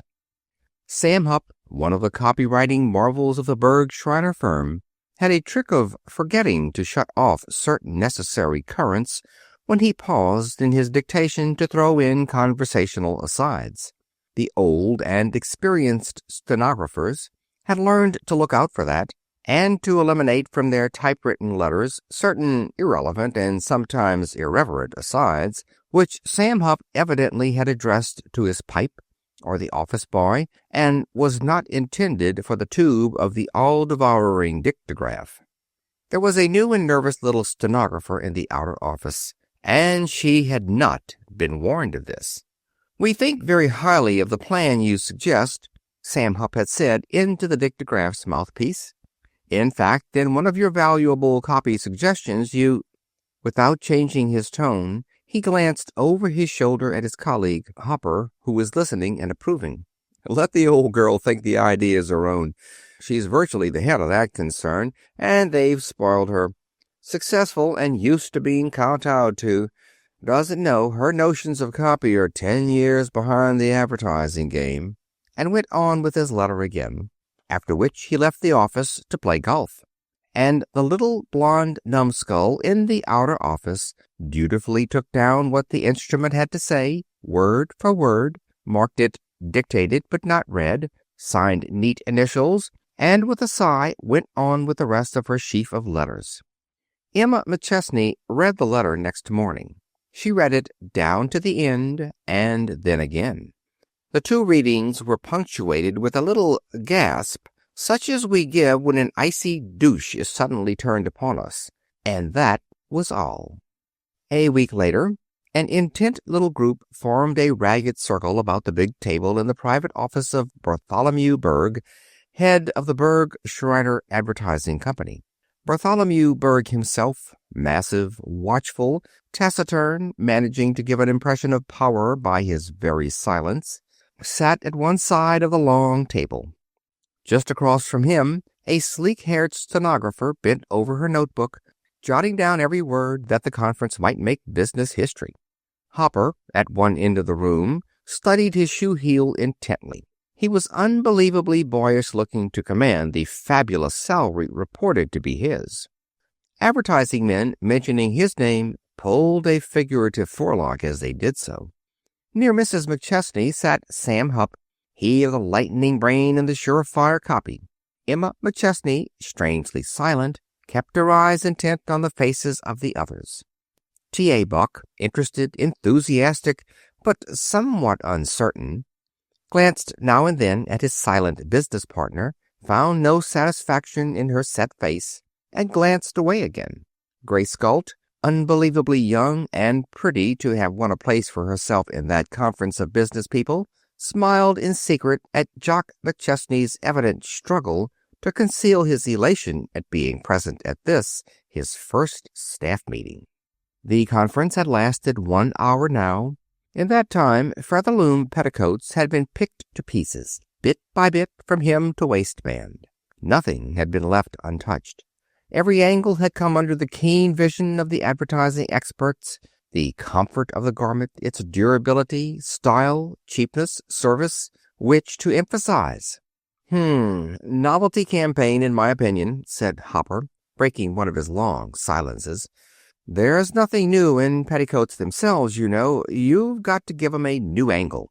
Yep, agreed Hupp. Start out with a feature skirt. Might illustrate with one of those freak drawings they're crazy about now. Slinky figure, you know, hollow-chested, 1 foot trailing and all that. They're crazy, but they do attract attention, no doubt of that. Bartholomew Berg turned his head slowly. What's your opinion, Mrs. McChesney? He asked. I'm afraid I haven't any, said Emma McChesney listlessly. T.A. Buck stared at her in dismay and amazement. How about you, Mr. Buck? Why, of course, this advertising game's new to me. I'm really leaving it in your hands. I really thought that Mrs. McChesney's idea was to make a point of the fact that these petticoats were not a freak petticoat, but skirts for the everyday woman. She gave me what I thought was a splendid argument a week ago. He turned to her helplessly. Mrs. McChesney sat silent. Bartholomew Berg leaned forward a little and smiled one of his rare smiles. Won't you tell us, Mrs. McChesney? We'd all like to hear what you have to say. Mrs. McChesney looked down at her hands. Then she looked up and addressed what she had to say straight to Bartholomew Berg. I simply don't want to interfere in this business. I know nothing about it, really. Of course I do know Featherloom petticoats. I know all about them. It seemed to me that just because the newspapers and magazines were full of pictures showing spectacular creatures in impossible attitudes, wearing tango tea-skirts, we are apt to forget that those types form only a thin upper crust, and that down beneath there are millions and millions of regular everyday women doing regular everyday things in regular everyday clothes. Women who wash on Monday and iron on Tuesday and bake 1-egg cakes, and who have to hurry home to get supper when they go downtown in the afternoon. They're the kind who go to market every morning and take the baby along in the go-kart. And they're not wearing crepe de chine tango petticoats to do it in, either. They're wearing skirts with a drawstring in the back and the label in the band guaranteed to last 1 year. Those are the people I'd like to reach and hold." Said Hopper from his corner cryptically. Bartholomew Berg looked at Emma McChesney admiringly. "Sounds reasonable and logical," he said. Sam Hupp sat up with a jerk. "It does sound reasonable," he said briskly, "but it isn't. Pardon me, won't you, Mrs. McChesney? But you must realize that this is an extravagant age. The very workmen's wives have caught the spending fever. The time is past when you can attract people to your goods with a promise of durability and wear. They don't expect goods to wear. They'd resent it if they did. They get tired of an article before it's worn out. They're looking for novelties. They'd rather get 2 months' wear out of a skirt that's slashed a new way than a year's wear out of one that looks like the sort that Mother used to make." Mrs. McChesney, her cheeks very pink, her eyes very bright, subsided into silence. In silence she sat throughout the rest of the conference. In silence she descended in the elevator with T.A. Buck, and in silence she stepped into his waiting car. T.A. Buck eyed her worriedly. "Well?" he said. Then, as Mrs. McChesney shrugged non-committal shoulders, "Tell me, how do you feel about it?" Emma McChesney turned to face him, breathing rather quickly. "The last time I felt as I do just now was when Jock was a baby. He took sick, and the doctors were puzzled. They thought it might be something wrong with his spine. They had a consultation, 5 of them, with the poor little chap on the bed, naked.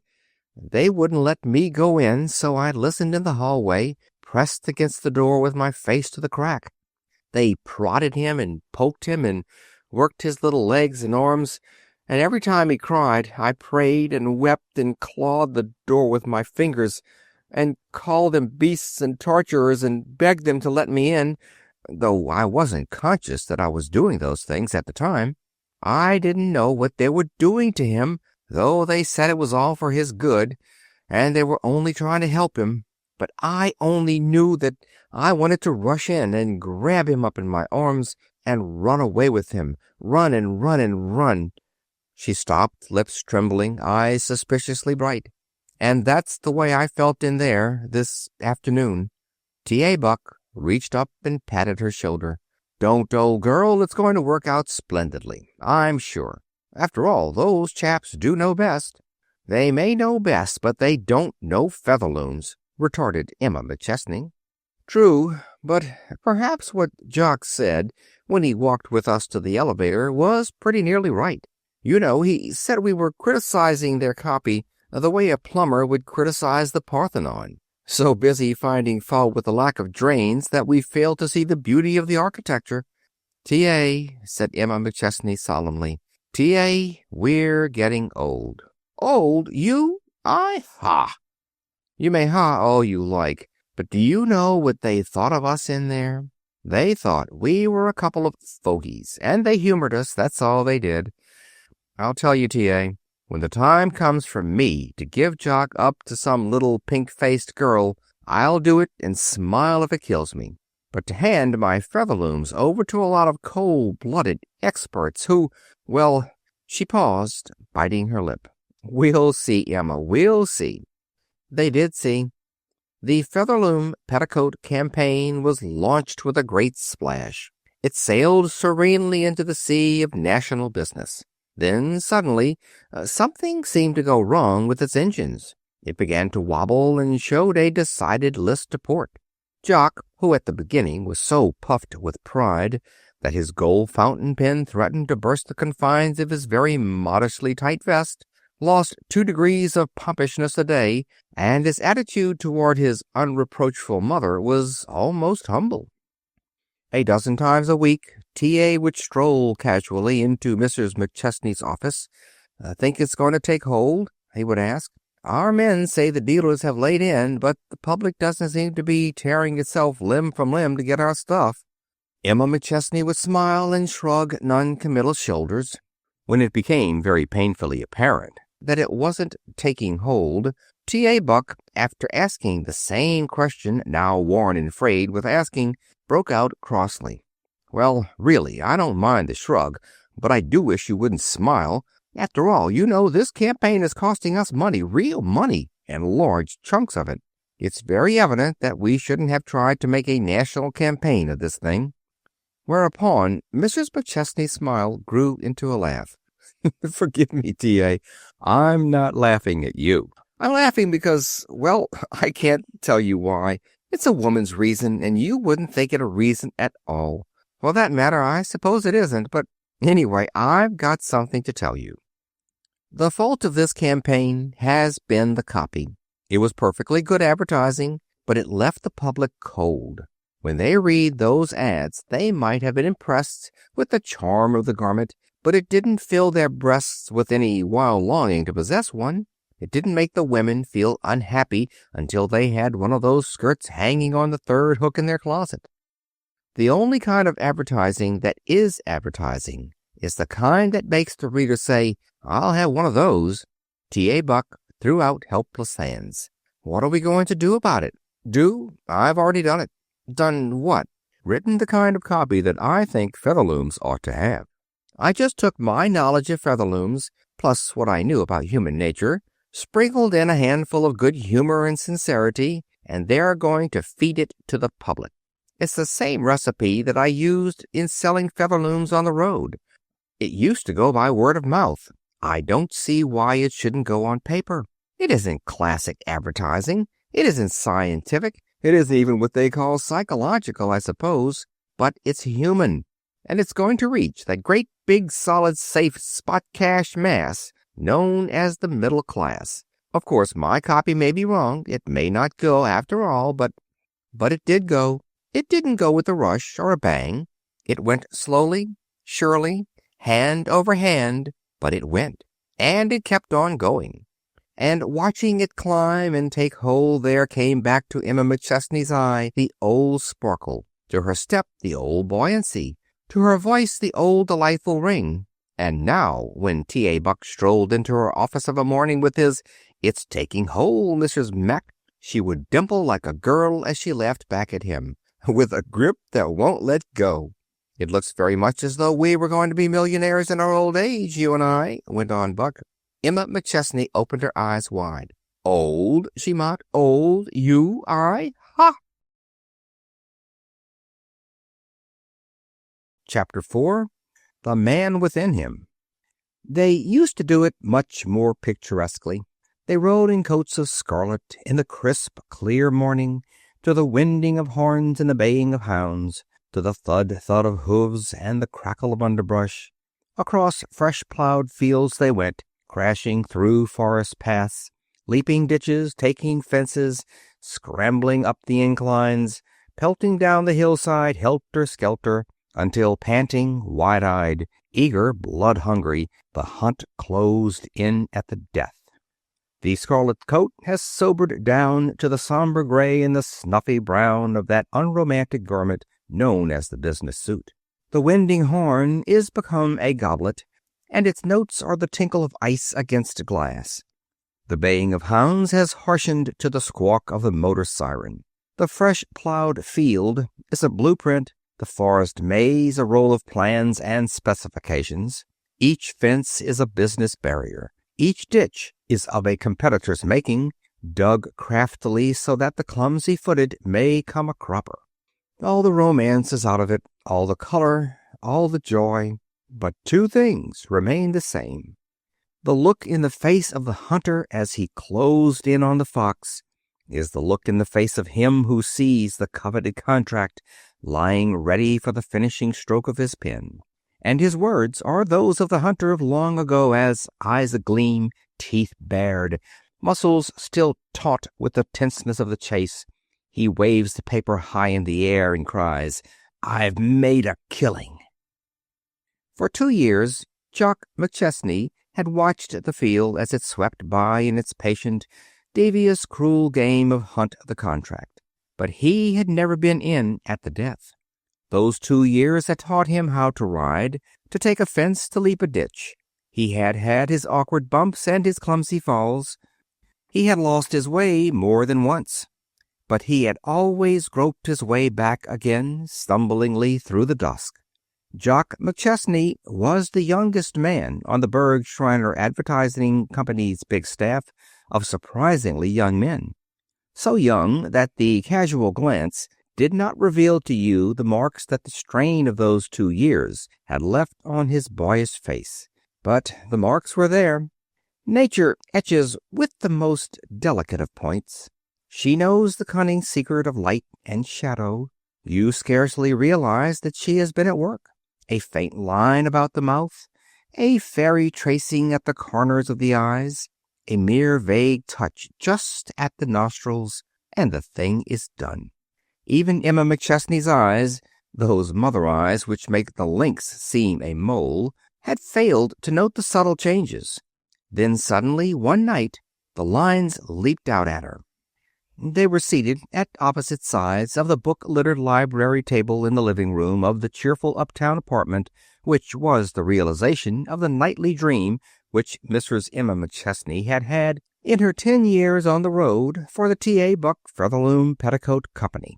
Jock McChesney's side of the big table was completely covered with the mass of copy paper, rough sketches, photographs, and drawings which make up an advertising layout. He was bent over the work, absorbed, intent, his forearms resting on the table.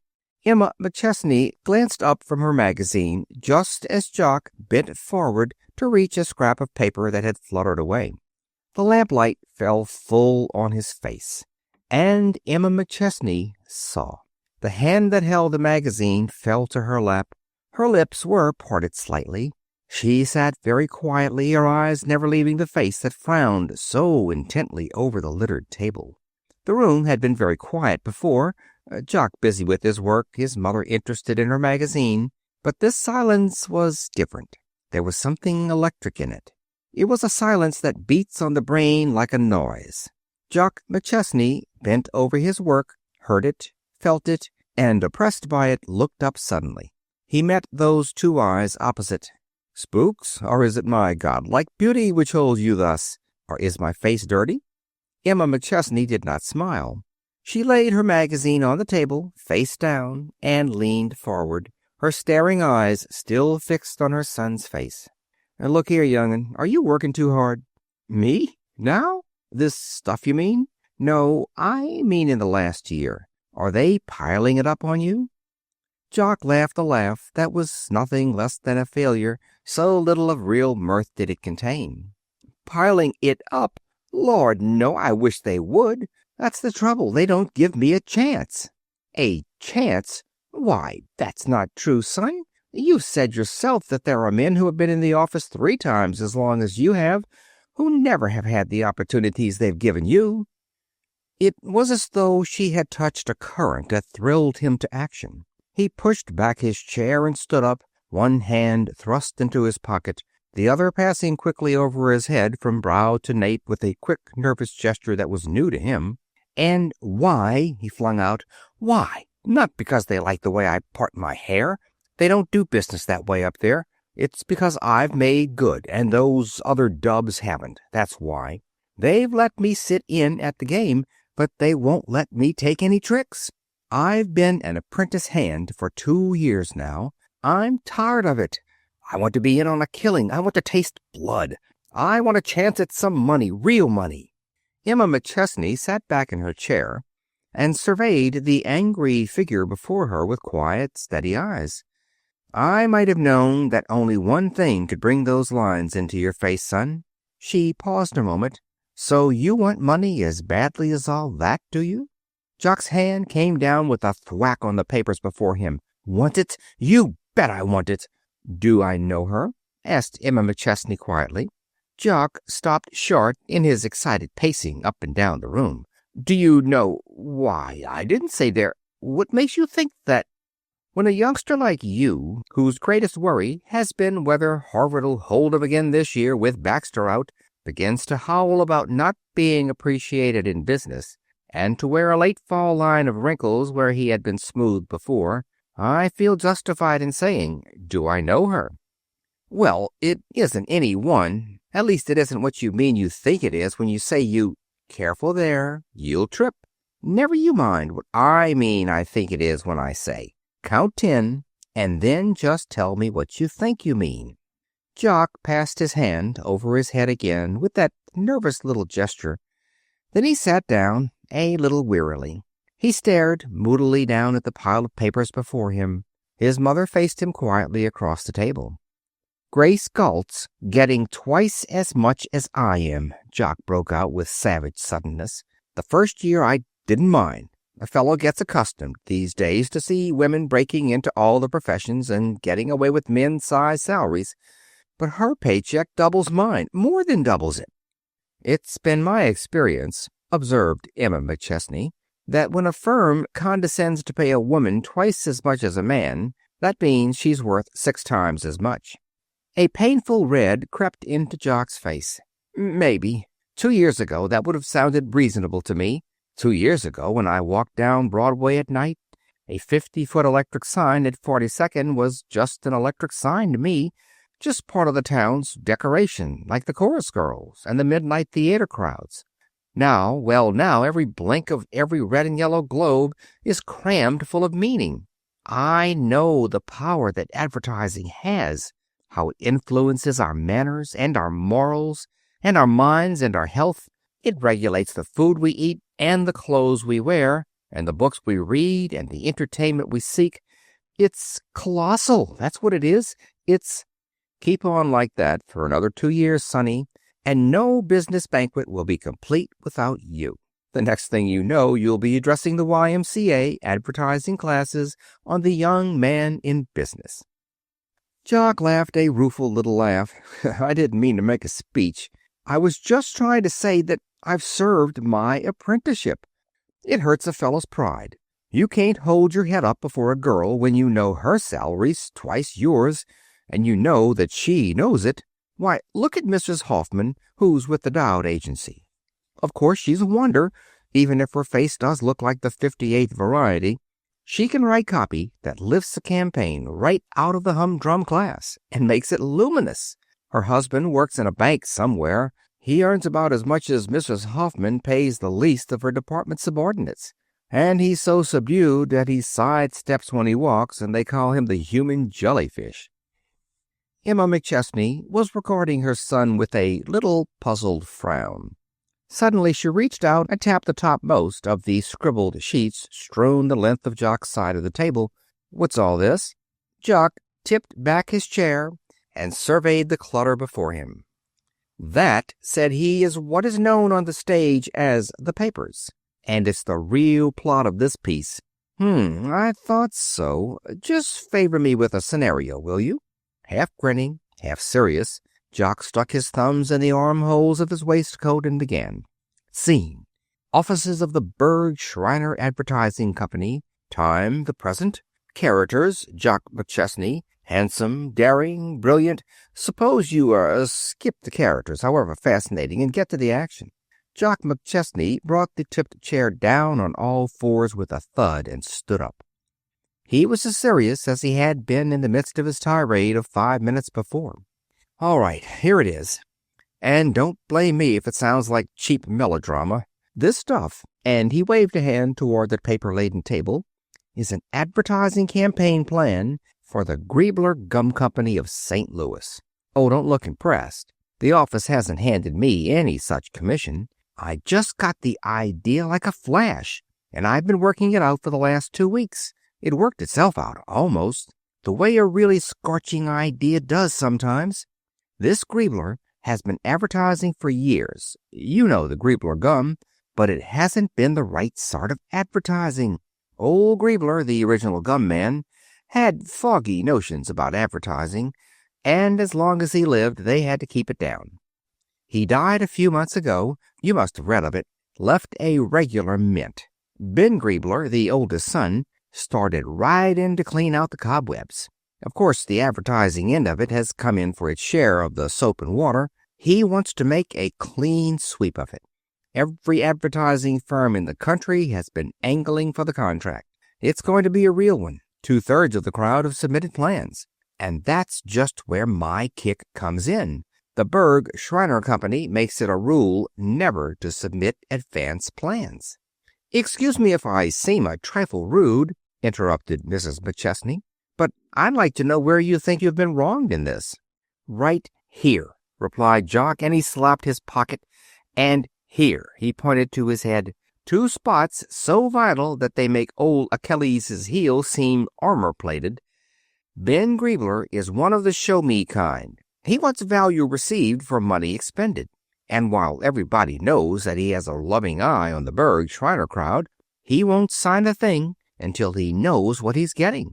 A firm's record, standing, staff, equipment mean nothing to him." "But, Jock, I still don't see—" Jock gathered up a sheaf of loose papers and brandished them in the air. "This is where I come in. I've got a plan here that will fetch this Griebler person. Oh, I'm not dreaming. I outlined it for Sam Hupp, and he was crazy about it. Sam Hupp had some sort of plan outlined himself, but he said this made his sound as dry as cigars in Denver. And you know yourself that Sam Hupp's copy is so brilliant that he could sell brewery advertising to a temperance magazine." Emma McChesney stood up. She looked a little impatient and a trifle puzzled. "But why all this talk? I don't get you.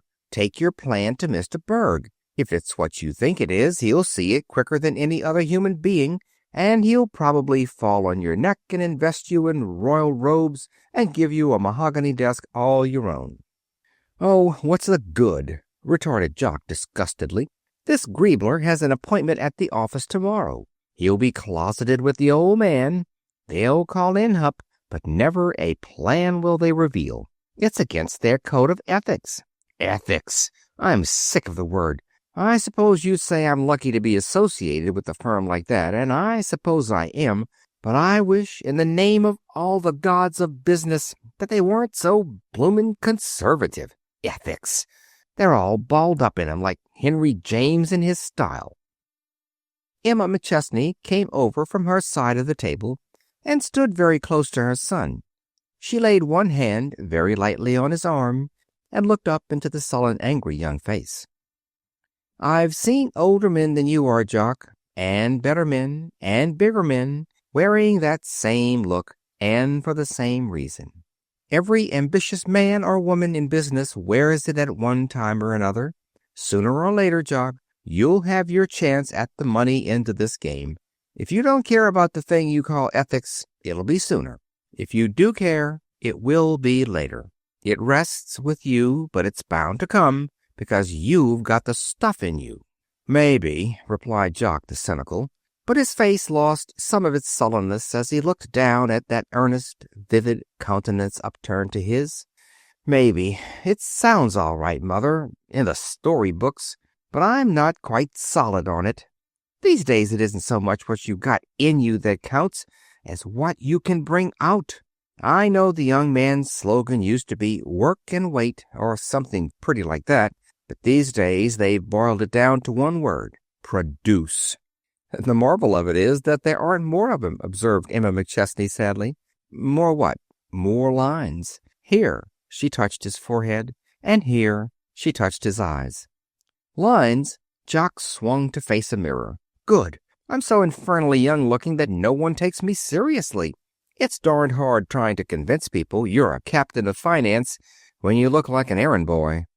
From the center of the room, Mrs. McChesney watched the boy as he surveyed himself in the glass. And as she gazed, there came a frightened look into her eyes. It was gone in a minute, and in its place came a curious little gleam, half amused, half pugnacious.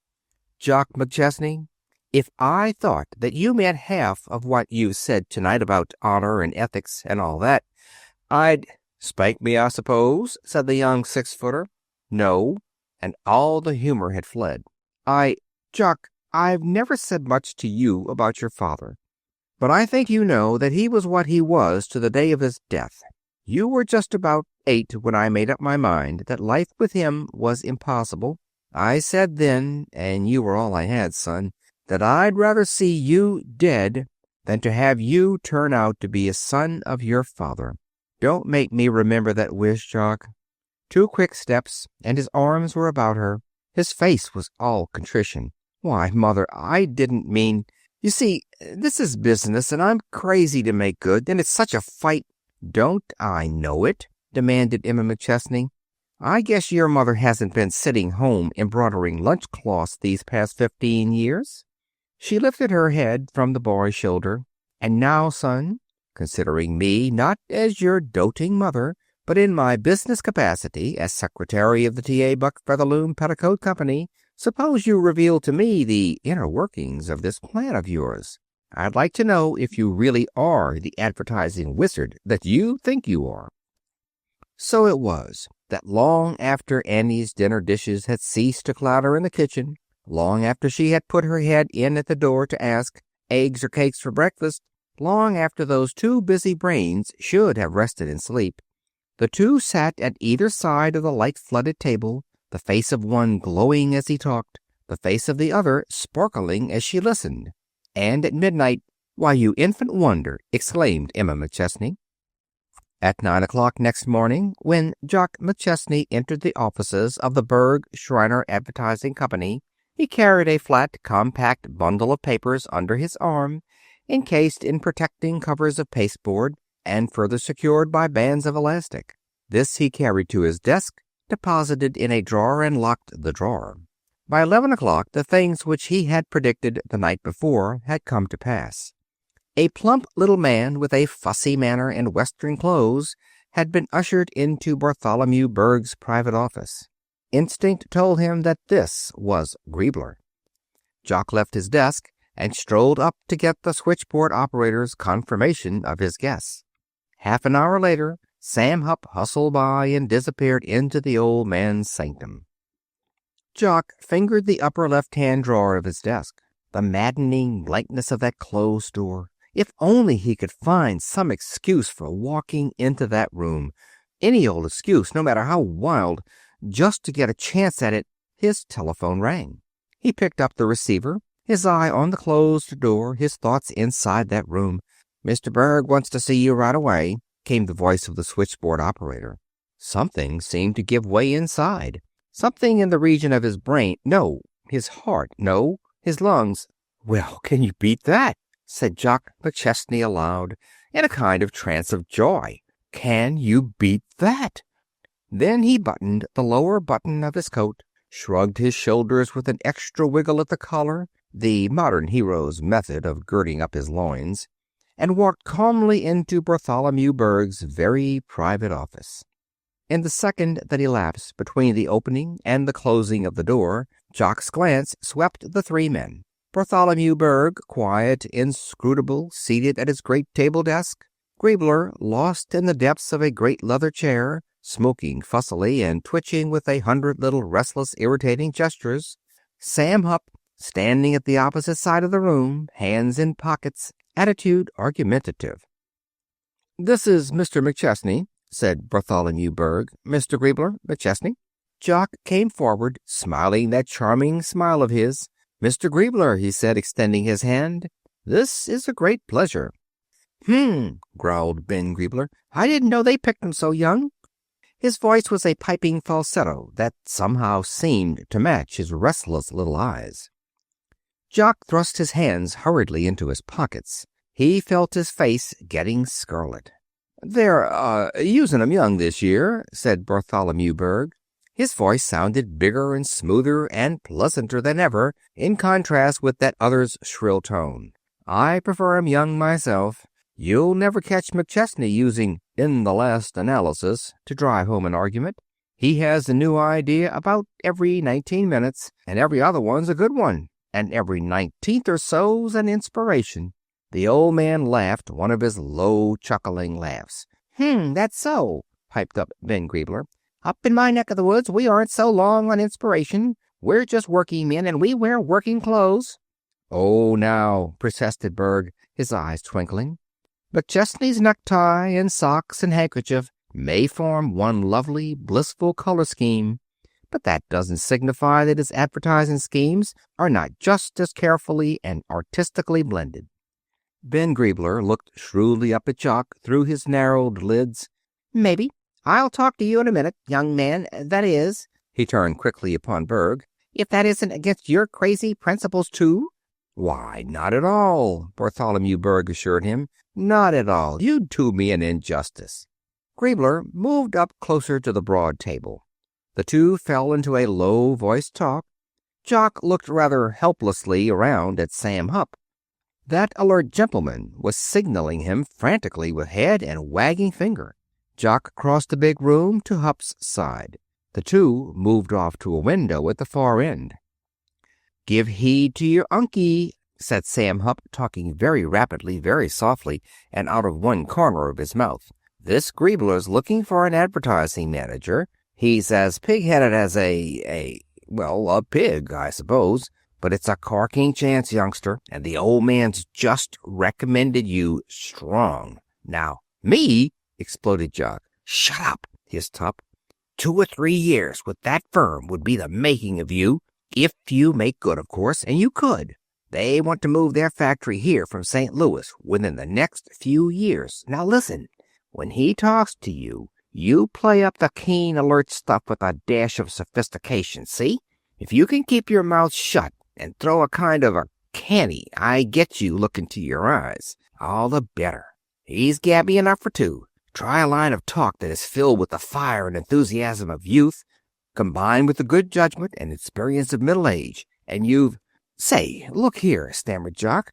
"Even if I was Warfield enough to do all that, do you honestly think me an advertising manager with a salary that Griebler— You nervy little shrimp, go in and win. He'll pay $5,000 if he pays a cent, but he wants value for money expended. Now I've tipped you off. You make the killing."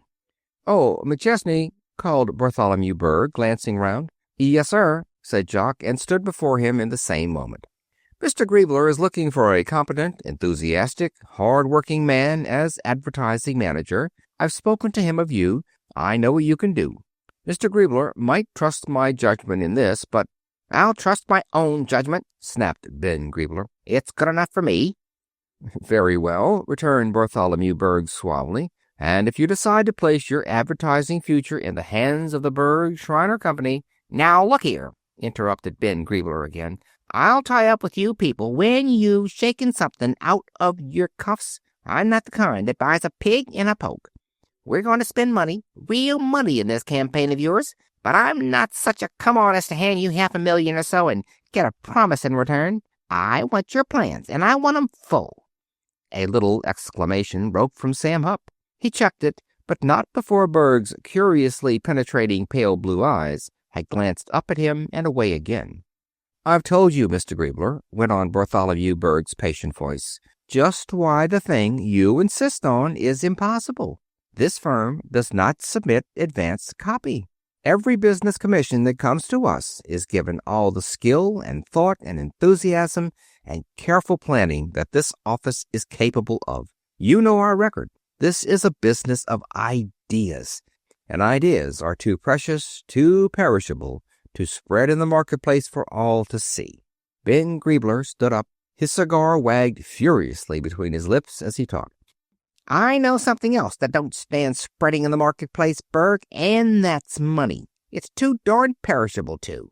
He pointed a stubby finger at Jock. "Does this fool rule of yours apply to this young fellow, too?" Bartholomew Berg seemed to grow more patient, more self-contained, as the other man's self-control slipped rapidly away. "It goes for every man and woman in this office, Mr. Griebler. This young chap, McChesney here, might spend weeks and months building up a comprehensive advertising plan for you. He'd spend those weeks studying your business from every possible angle. Perhaps it would be a plan that would require a year of waiting before the actual advertising began to appear, and then you might lose faith in the plan.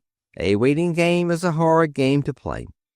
Some other man's idea that promised quicker action might appeal to you, and when it appeared, we'd very likely find our own original idea incorporated in—" "Say, look here," squeaked Ben Griebler, his face dully red.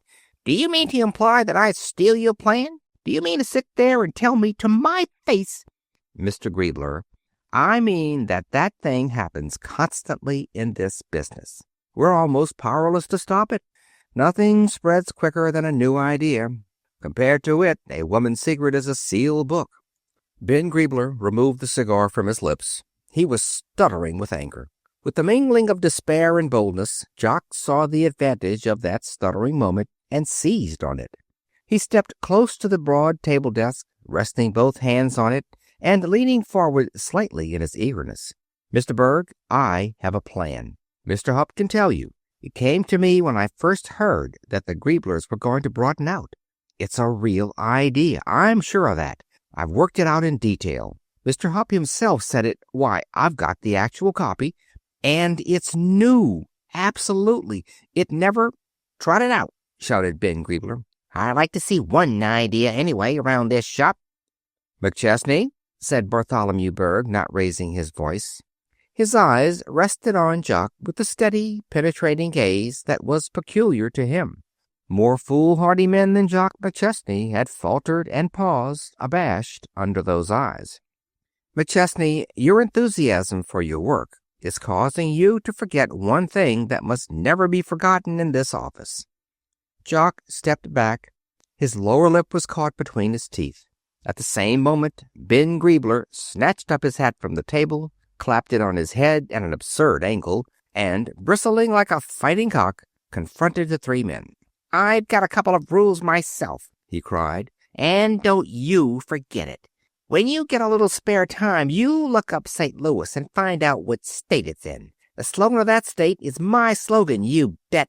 If you think I'm going to make you a present of the money that it took my old man 50 years to pile up, then you don't know that Griebler is a German name. Good day, gents." He stalked to the door. There he turned dramatically and leveled a forefinger at Jock. "They've got you roped and tied, but I think you're a comer. If you change your mind, kid, come and see me." The door slammed behind him. "Whew!" whistled Sam Hupp, passing a handkerchief over his bald spot. Bartholomew Berg reached out with one great capable hand and swept toward him a pile of papers. Oh, well, you can't blame him. Advertising has been a scream for so long. Griebler doesn't know the difference between advertising, publicity, and bunk. He'll learn. But it'll be an awfully expensive course. Now, Hupp, let's go over this Kalamazoo account. That'll be all, McChesney." Jock turned without a word. He walked quickly through the outer office into the great main room. There he stopped at the switchboard. Miss Grimes," he said, smiling charmingly, "where's this Mr. Griebler of St. Louis stopping? Do you know?" "Say, where would he stop?" retorted the wise Miss Grimes. "Look at him. The Waldorf, of course." "Thanks," said Jock, still smiling, and went back to his desk. At 5, Jock left the office. Under his arm he carried the flat pasteboard package secured by elastic bands. At 5:15 he walked swiftly down the famous corridor of the great Redstone Hotel. The colorful, glittering crowd that surged all about him he seemed not to see. He made straight for the main desk with its battalion of clerks. "Mr. Griebler in? Mr. Ben Griebler, St. Louis?" The question set in motion the hotel's elaborate system of investigation. At last, "Not in." "Do you know when he will be in?" That futile question. "Can't say. He left no word. Do you want to leave your name?" "No. Does he stop at this desk when he comes in?" He was an unusually urbane hotel clerk. Why, usually they leave their keys and get their mail from the floor clerk, but Mr. Griebler seems to prefer the main desk. "I'll wait," said Jock. And seated in one of the great throne-like chairs, he waited. He sat there, slim and boyish, while the laughing, chattering crowd swept all about him. If you sit long enough in that foyer, you will learn all there is to learn about life. An amazing sight it is, that crowd. Baraboo helped swell it, and Spokane, and Berlin, and Budapest, and Peking, and Paris, and Waco, Texas. So varied it is, so cosmopolitan, that if you sit there patiently enough and watch sharply enough, you will even see a chance New Yorker. From door to desk, Jock's eyes swept. The afternoon tea crowd in paradise feathers and furs and frock coats swam back and forth. He saw it give way to the dinner throng, satin-shod, bejeweled, hurrying through its oysters, swallowing unbelievable numbers of cloudy amber drinks and golden brown drinks and maroon drinks, then gathering up its furs and rushing theaterwards. He was still sitting there when that crowd, its 8 o'clock freshness somewhat sullied, its sparkle a trifle dimmed, swept back for more oysters, more cloudy amber and golden brown drinks. At half-hour intervals, then at hourly intervals, the figure in the great chair stirred, rose, and walked to the desk. "Has Mr. Griebler come in?" The supper throng, its laugh a little ribald, its talk a shade high-pitched, drifted toward the street, or was wafted up in elevators. The throng thinned to an occasional group, then these became rarer and rarer. The revolving door admitted one man, two perhaps, who lingered not at all in the unaccustomed quiet of the great glittering lobby. The figure of the watcher took on a pathetic droop. The eyelids grew leaden. To open them meant an almost superhuman effort. The stare of the new night clerks grew more and more hostile and suspicious. A grayish pallor had settled down on the boy's face, and those lines of the night before stood out for all to see. In the stillness of the place, the big revolving door turned once more complainingly. For the thousandth time, Jock's eyes lifted heavily. Then they flew wide open. The drooping figure straightened electrically. Half a dozen quick steps, and Jock stood in the pathway of Ben Griebler, who, rather ruffled and untidy, had blown in on the wings of the morning. He stared for a moment. "Well, what?" "I've been waiting for you here since 5 o'clock last evening. It will soon be 5 o'clock again. Will you let me show you those plans now?" Ben Griebler had surveyed Jock with the stony calm of the out-of-town visitor who is prepared to show surprise at nothing in New York. "There's nothing like getting an early start," said Ben Griebler. "Come on up to my room." Key in hand, he made for the elevator. For an almost imperceptible moment, Jock paused. Then, with a little rush, he followed the short, thick-set figure. "I knew you had it in you, McChesney. I said you looked like a comer, didn't I?" Jock said nothing. He was silent while Griebler unlocked his door, turned on the light, fumbled at the windows and shades, picked up the telephone receiver. "What'll you have?" "Nothing." Jock had cleared the center table and was opening his flat bundle of papers. He drew up 2 chairs. "Let's not waste time," he said. "I've had a 12-hour wait for this." He seemed to control the situation. Obediently, Ben Griebler hung up the receiver, came over, and took the chair very close to Jock. "There's nothing artistic about gum," began Jock McChesney, and his manner was that of a man who is sure of himself. "It's a shirt-sleeve product, and it ought to be handled from a shirt-sleeve standpoint. Every gum concern in the country has spent thousands on a better-than-candy campaign before it realized that gum is a candy and drugstore article, and that no man is going to push a 5-cent package of gum at the sacrifice of the sale of an 80-cent box of candy. But the health note is there if only you strike it right. Now here's my idea." At 6 o'clock, Ben Griebler, his little shrewd eyes sparkling, his voice more squeakily falsetto than ever, surveyed the youngster before him with a certain awe. This thing will actually sell our stuff in Europe. No gum concern has ever been able to make the stuff go outside of this country. Why, inside of 3 years, every Airy and Arian in England will be chewing it on bank holidays. I don't know about Germany, but—" He pushed back his chair and got up. "Well, I'm sold on that, and what I say goes. Now, I'll tell you what I'll do, kid. I'll take you down to St. Louis with me at a figure that'll make your—" Jock looked up. "Or if you don't want the Bird Shriner crowd to get wise, I'll fix it this way. I'll go over there this morning and tell 'em I've changed my mind, see? The campaign's theirs, see? Then I refuse to consider any of their suggestions until I see your plan. And when I see it, I fall for it like a ton of bricks. Old Berg'll never know. He's so darn high principled." Jock McChesney stood up. The little drawn, pinched look which had made his face so queerly old was gone. His eyes were bright. His face was flushed. "There, you've said it. I didn't realize how raw this deal was until you put it into words for me. I want to thank you. You're right. Bartholomew Berg is so darned high principles that 2 muckers like you and me, groveling around in the dirt, can't even see the tips of the heights to which his ideals have soared. Don't stop me. I know I'm talking like a book, but I feel like something that has just been kicked out into the sunshine after having been in jail." "You're tired," said Ben Griebler. "It's been a strain. Something always snaps after a long tension." Jock's flat palm came down among the papers with a crack. "You bet something snapped. It just snapped inside me.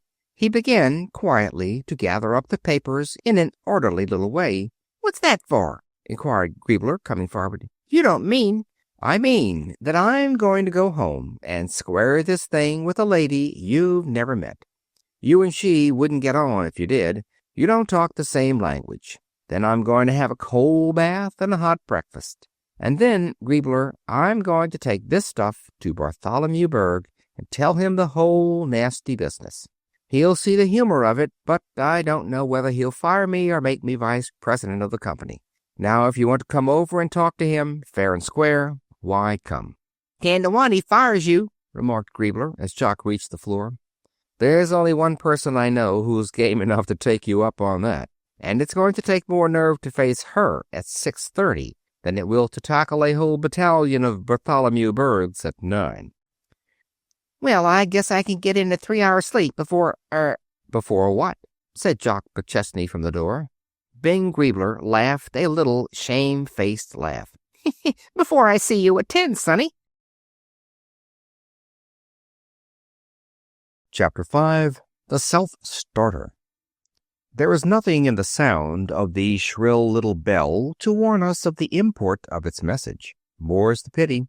It may be that bore whose telephone conversation begins, "Well, what do you know today?" It may be your lawyer, to say you've inherited $1 million. Hence the arrogance of the instrument. It knows its voice will never willfully go unanswered so long as the element of chance lies concealed within it. Mrs. Emma McChesney heard the call of her telephone across the hall. Seated in the office of her business partner, T.A. Buck, she was fathoms deep in discussion of the T.A. Buck Featherloom Petticoat Company's new spring line. The buzzer's insistent voice brought her to her feet even while she frowned at the interruption. "That'll be Baumgartner phoning about those silk swatches. Back in a minute," said Emma McChesney, and hurried across the hall just in time to break the second call. The perfunctory "Hello, yes," was followed by a swift change of countenance, a surprised little cry, then, in quite another tone, "Oh, it's you, Jock. I wasn't expecting—" "No, not too busy to talk to you, you young chump. Go on." A moment of silence while Mrs. McChesney's face smiled and glowed like a girl's as she listened to the voice of her son. Then suddenly glow and smile faded. She grew tense. Her head, that had been leaning so carelessly on the hand that held the receiver, came up with a jerk. "Jock McChesney!" she gasped.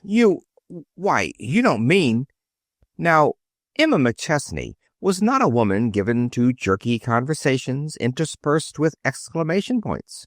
Her poise and balance had become a proverb in the business world. Yet her lips were trembling now. Her eyes were very round and bright. Her face had flushed, then grown white. Her voice shook a little. "Yes, of course I am. Only I'm so surprised. Yes, I'll be home early, 5:30 at the latest." She hung up the receiver with a little fumbling gesture. Her hand dropped to her lap, then came up to her throat a moment, dropped again. She sat staring straight ahead, with eyes that saw 1,000 miles away. From his office across the hall, T.A. Buck strolled in casually. "Did Baumgartner say he'd—" He stopped as Mrs. McChesney looked up at him. A quick step forward. "What's the matter, Emma?" Jock, what's happened to the boy?" Then, as she still stared at him, her face pitiful, his hand patted her shoulder. "Dear girl, tell me." He bent over her, all solicitude. "Don't," said Emma McChesney faintly, and shook off his hand. "Your stenographer can see. What will the office think? Please." "Oh, darn the stenographer. What's this bad news of Jock?" Emma McChesney sat up. She smiled a little nervously and passed her handkerchief across her lips. "I didn't say it was bad, did I? That is, not exactly bad, I suppose." T.A. Buck ran a frenzied hand over his head. "My dear child," with careful politeness, "will you please try to be sane? I find you sitting at your desk, staring into space, your face white as a ghost's, your whole appearance that of a person who has received a death blow, and then you say, 'Not exactly bad'? It's this, explained Emma McChesney in a hollow tone. The Berg Schreiner Advertising Company has appointed Jock manager of their new Western branch. They're opening offices in Chicago in March. Her lower lip quivered. She caught it sharply between her teeth. For one surprised moment, T.A. Buck stared in silence. Then a roar broke from him. "Not exactly bad," he boomed between laughs. "Not exactly Not exactly, eh?" Then he was off again. Mrs. McChesney surveyed him in hurt and dignified silence. Then, "Well, really, T.A., don't mind me. What you find so exquisitely funny, that's the funniest part of it. That you, of all people, shouldn't see the joke. Not exactly bad." He wiped his eyes. "Why, do you mean to tell me that because your young cub of a son, by a heaven-sent stroke of good fortune, has landed a job that men twice his age would give their eye teeth to get, I find you sitting at the telephone, looking as if he had run off with Annie the cook or had had a leg cut off? I suppose it is funny, only the joke's on me. That's why I can't see it. It means that I'm losing him." "That's the first selfish word I've ever heard you utter." "Oh, don't think I'm not happy at his success. Happy? Haven't I hoped for it and worked for it and prayed for it? Haven't I saved for it and skimped for it? How do you think I could have stood those years on the road if I hadn't kept up courage with the thought that it was all for him? Don't I know how narrowly Jock escaped being the wrong kind? I'm his mother, but I'm not quite blind. I know he had the making of a first-class cad. I've seen him start off in the wrong direction 100 times. If he has turned out a success, it's because you steered him right. I've watched you make him over. And now, when his big chance has come, you—" "I don't expect you to understand," interrupted Emma McChesney a little wearily. "I know it sounds crazy and unreasonable. There's only one sort of human being who could understand what I mean. That's a woman with a son." She laughed a little shamefacedly. "I'm talking like the chorus of a minor whale sob song, but it's the truth. If you feel like that, Emma, tell him to stay. The boy wouldn't go if he thought it would make you unhappy." "Not go!" cried Emma McChesney sharply. "I'd like to see him dare to refuse it." "Well, then, what in—" began Buck, bewildered. "Don't try to understand it, T.A. It's no use. Don't try to poke your finger into the whirligig they call women's sphere. Its mechanism is too complicated. It's the same quirk that makes women pray for daughters and men for sons. It's the same kink that makes women read the marriage and death notices first in the newspaper. It's the same queer strain that causes a mother to lavish the most love on the weakest, willfulest child. Perhaps I wouldn't have loved Jock so much if there hadn't been that streak of yellow in him, and if I hadn't had to work so hard to dilute it until now it's only a faint cream color. There ought to be a special prayer for women who are bringing up their sons alone." Buck stirred a little uneasily. "I've never heard you talk like this before." "You probably never will again." She swung round to her desk. T.A. Buck, strolling toward the door, still wore the puzzled look. "I don't know what makes you take this so seriously. Of course the boy will be a long way off, but then you've been separated from him before. What's the difference now?" "T.A.," said Emma McChesney solemnly, "Jock will be drawing a man-sized salary now. Something tells me I'll be a grandmother in another 2 years. Girls aren't letting men like Jock run around loose. He'll be gobbled up. Just you wait." "Oh, I don't know," drawled Buck mischievously. "You just said he's a headstrong young cub. He strikes me as the kind who'd raise the dickens if his 3-minute egg happened to be 5 seconds over time." Emma McChesney swung round in her chair. "Look here, T.A.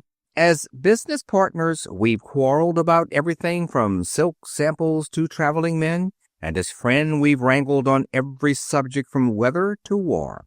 I've allowed you to criticize my soul theories and my new spring hat, but understand that I'm the only living person who has the right to vilify my son, Jock McChesney. The telephone buzzed a punctuation to this period. "Baumgartner?" inquired Buck humbly. She listened a moment, then over her shoulder, "Baumgartner." Grimly, her hand covered the mouthpiece. "And if he thinks he can work off a lot of last year's silk swatches on— Hello? Yes, Mrs. McChesney talking. Look here, Mr. Baumgartner." And for the time being, Emma McChesney, mother, was relegated to the background, while Emma McChesney, secretary of the T.A. Buck Featherloom Petticoat Company, held the stage.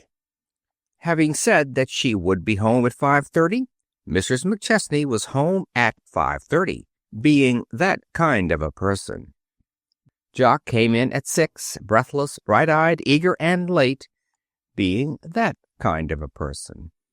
He found his mother on the floor before the chiffonier in his bedroom, surrounded by piles of pajamas, socks, shirts, and collars. He swooped down upon her from the doorway. "What do you think of your blue-eyed boy? Poor, eh?" Emma McChesney looked up absently. "Jock, these medium weights of yours didn't wear at all, and you paid $5 for them."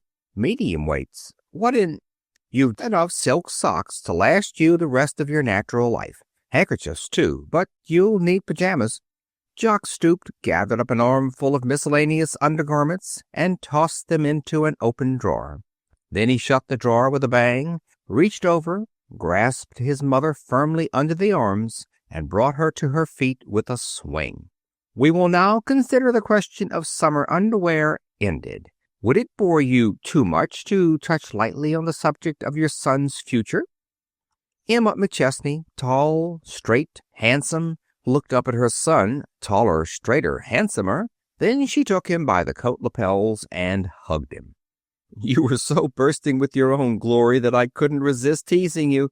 Besides, I had to do something to keep my mind off.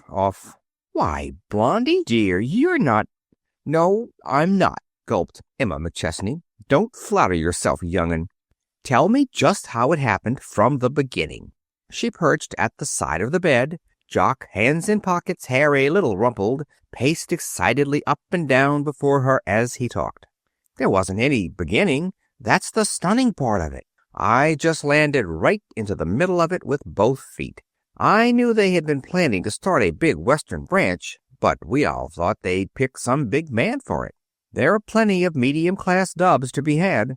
The kind that answers the ad, manager wanted, young man, preferably married, able to furnish A1 reference. They're as thick as advertising men in Detroit on Monday morning.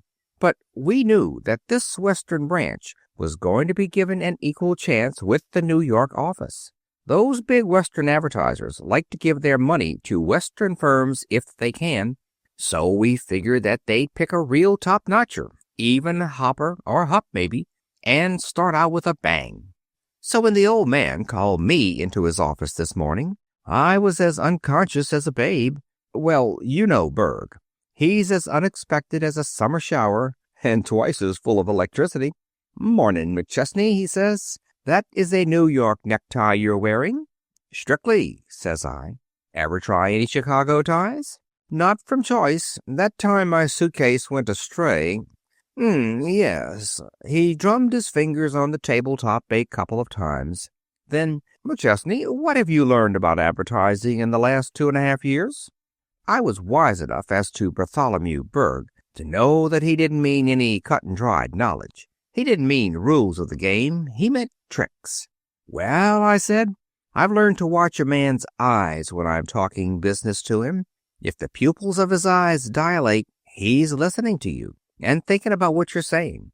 When they contract, it means that he's only faking interest, even though he's looking straight at you and wearing a rapt expression. His thoughts are miles away." "That's so," said Berg, and sort of grinned. "What else?" "I've learned that one negative argument is worth 6 positive ones, that it never pays to knock your competitor, that it's wise to fight shy of that joker known as editorial cooperation." "That's so," said Berg. "Anything else?" I made up my mind I could play the game as long as he could. "I've learned not to lose my temper when I'm in the middle of a white-hot, impassioned business appeal and the office boy bounces in to say to the boss, Mrs. Jones is waiting. She says you were going to help her pick out wallpaper this morning. And Jones says, tell her I'll be there in 5 minutes. Sure you've learned that? Said Berg. Sure, says I. And I've learned to let the other fellow think your argument's his own. He likes it. I've learned that the surest kind of copy is the slow, insidious kind, like the Featherloom Petticoat Company's campaign. That was an ideal campaign because it didn't urge and insist that the public buy Featherlooms. Just ease the idea to them. It started by sketching a history of the petticoat, beginning with Eve's fig leaf and working up. Before they knew it, they were interested. That's so. That campaign was your mother's idea, McChesney. You know, Mother, he thinks you're a wonder. So I am, agreed Emma McChesney calmly. Go on. Well, I went on. I told him that I'd learned to stand so that the light wouldn't shine in my client's eyes when I was talking to him. I lost a big order once because the glare from the window irritated the man I was talking to. I told Berg all the tricks I'd learned and some I hadn't thought of till that minute. Berg put in a word now and then. I thought he was sort of guying me, as he sometimes does. Not unkindly, you know, but in that quiet way he has. Finally, I stopped for breath or something, and he said, Now let me talk a minute, McChesney. Anybody can teach you the essentials of the advertising business, if you've any advertising instinct in you. But it's what you pick up on the side, by your own efforts and out of your own experience, that lifts you out of the scrub class. Now, I don't think you're an ideal advertising man by any means, McChesney. You're shy on training and experience, and you've just begun to acquire that golden quality known as balance. I could name 100 men that are better all-round advertising men than you will ever be. Those men have advertising ability that glows steadily and evenly like a well-banked fire. But you've got the kind of ability that flares up, dies down, flares up. But every flare is a real blaze that lights things red while it lasts and sends a new glow through the veins of business. You've got personality and youth and enthusiasm and a precious spark of the real thing known as advertising genius. There's no describing it. You know what I mean. Also, you know enough about actual advertising not to run an ad for a $5,000 motor car in the Police Gazette. All of which leads up to this question. How would you like to buy your neckties in Chicago, McChesney? Chicago? I blurted out. We've taken a suite of offices in the new Lakeview building on Michigan Avenue. Would you like your office done in mahogany or oak? Jock came to a full stop before his mother. His cheeks were scarlet. Hers were pale. He was breathing quickly, she very quiet. His eyes glowed. So did hers, but the glow was dimmed by a mist. Mahogany's richer, but make it oak, son. It doesn't show finger marks so. Then, quite suddenly, she stood up, shaking a little, and buried her face in the boy's shoulder. Why, Mother, don't, Blondie. We'll see each other every few weeks. I'll be coming to New York to see the sights like the rest of the rubes, and I suppose the noise and lights will confuse me so that I'll be glad to get back to the sylvan quiet of Chicago. And then you'll run out there, eh? We'll have regular bats, Mrs. Mack. Dinner and theater and supper, yes? Yes, said Emma McChesney in muffled tones that totally lacked enthusiasm. Chicago's really only a suburb of New York anyway these days, and Emma McChesney's head came up sharply. Look here, son. If you're going to live in Chicago, I advise you to cut that suburb talk and sort of forget New York. Chicago's quite a village for an inland settlement, even if it has only 2 or 3 million people and a lake as big as all outdoors. That kind of talk won't elect you to the university club, son. So they talked all through supper and during the evening. Rather, Jock talked, and his mother listened, interrupting with only an occasional remark when the bubble of the boy's elation seemed to grow too great. Quite suddenly, Jock was silent.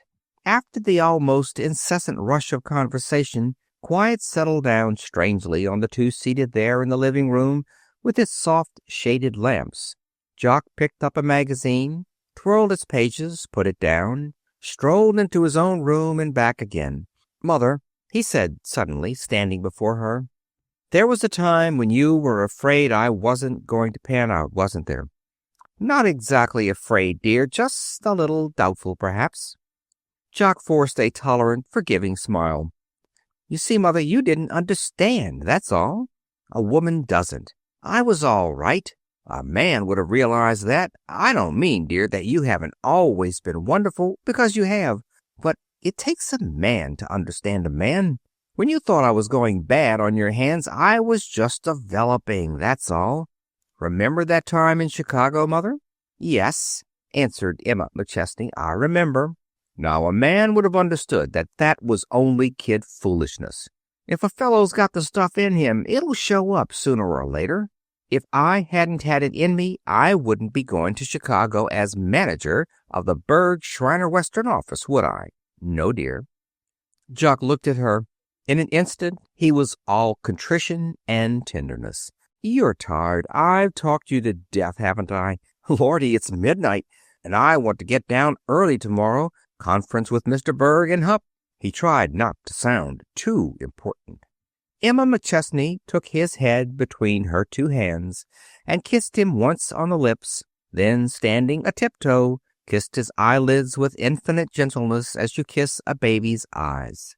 Then she brought his cheek up against hers, and so they stood for a moment silently.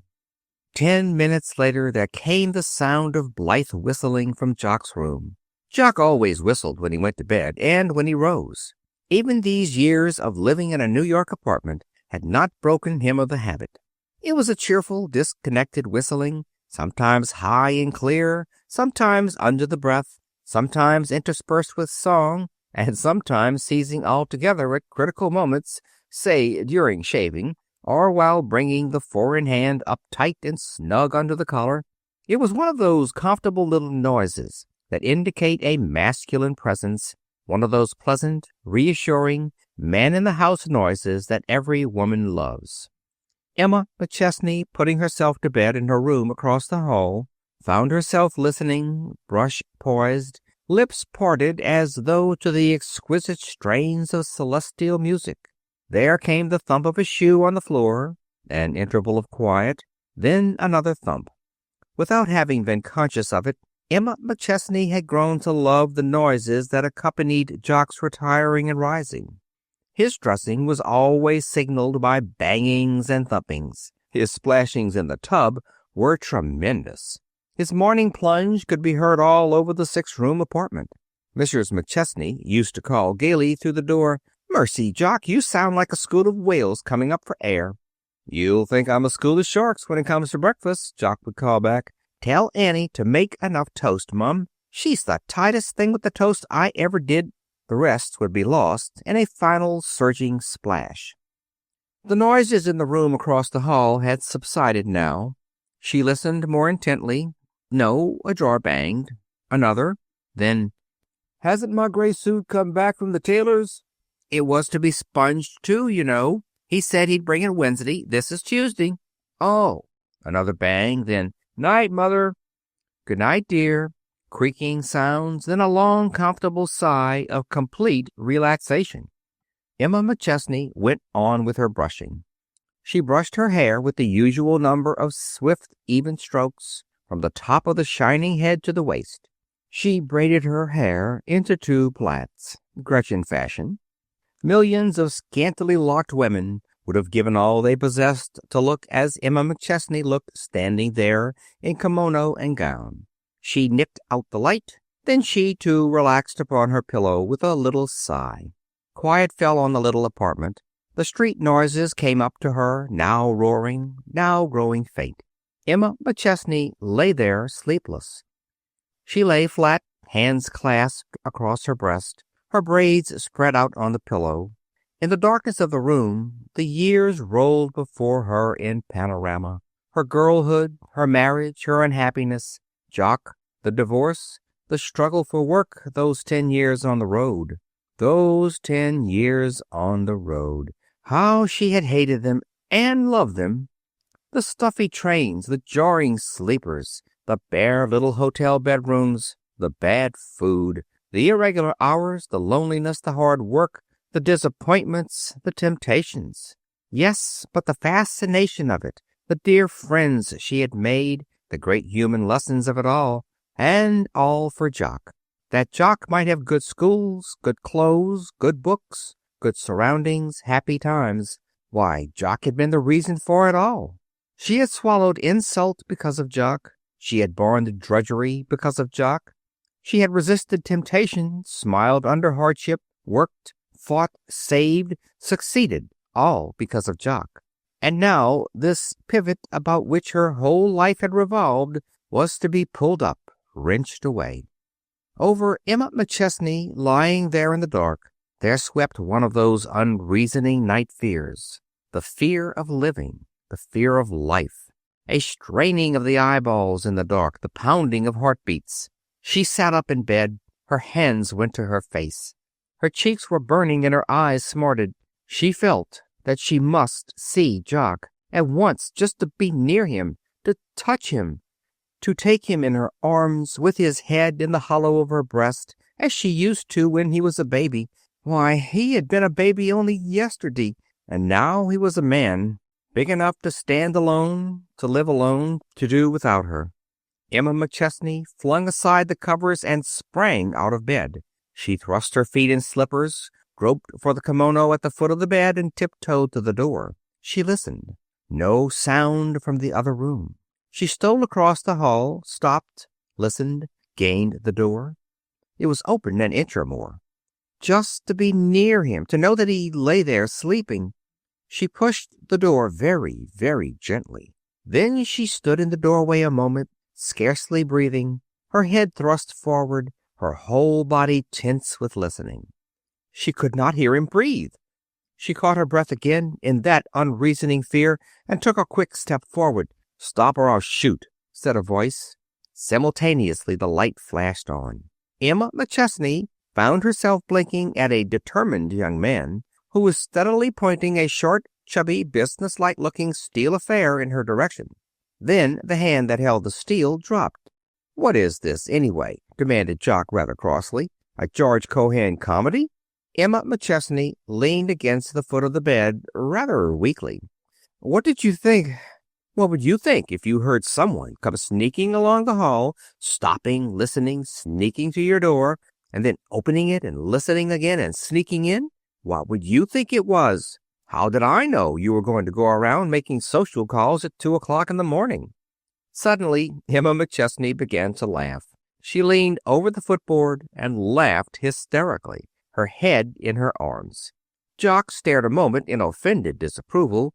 Then the humor of it caught him, and he buried his head in his pillow to stifle unseemly shrieks. His legs kicked spasmodically beneath the bedclothes. As suddenly as she had begun to laugh, Mrs. McChesney became very sober. "Stop it, Jock. Tell me, why weren't you sleeping?" "I don't know," replied Jock, as suddenly solemn. "I sort of began to think, and I couldn't sleep." "What were you thinking of?" Jock looked down at the bedclothes and traced a pattern with one forefinger on the sheet. Then he looked up. "Thinking of you." "Oh," said Emma McChesney like a bashful schoolgirl. "Of me?" Jock sat up very straight and clasped his hands about his knees. "I got to thinking of what I had said about having made good all along.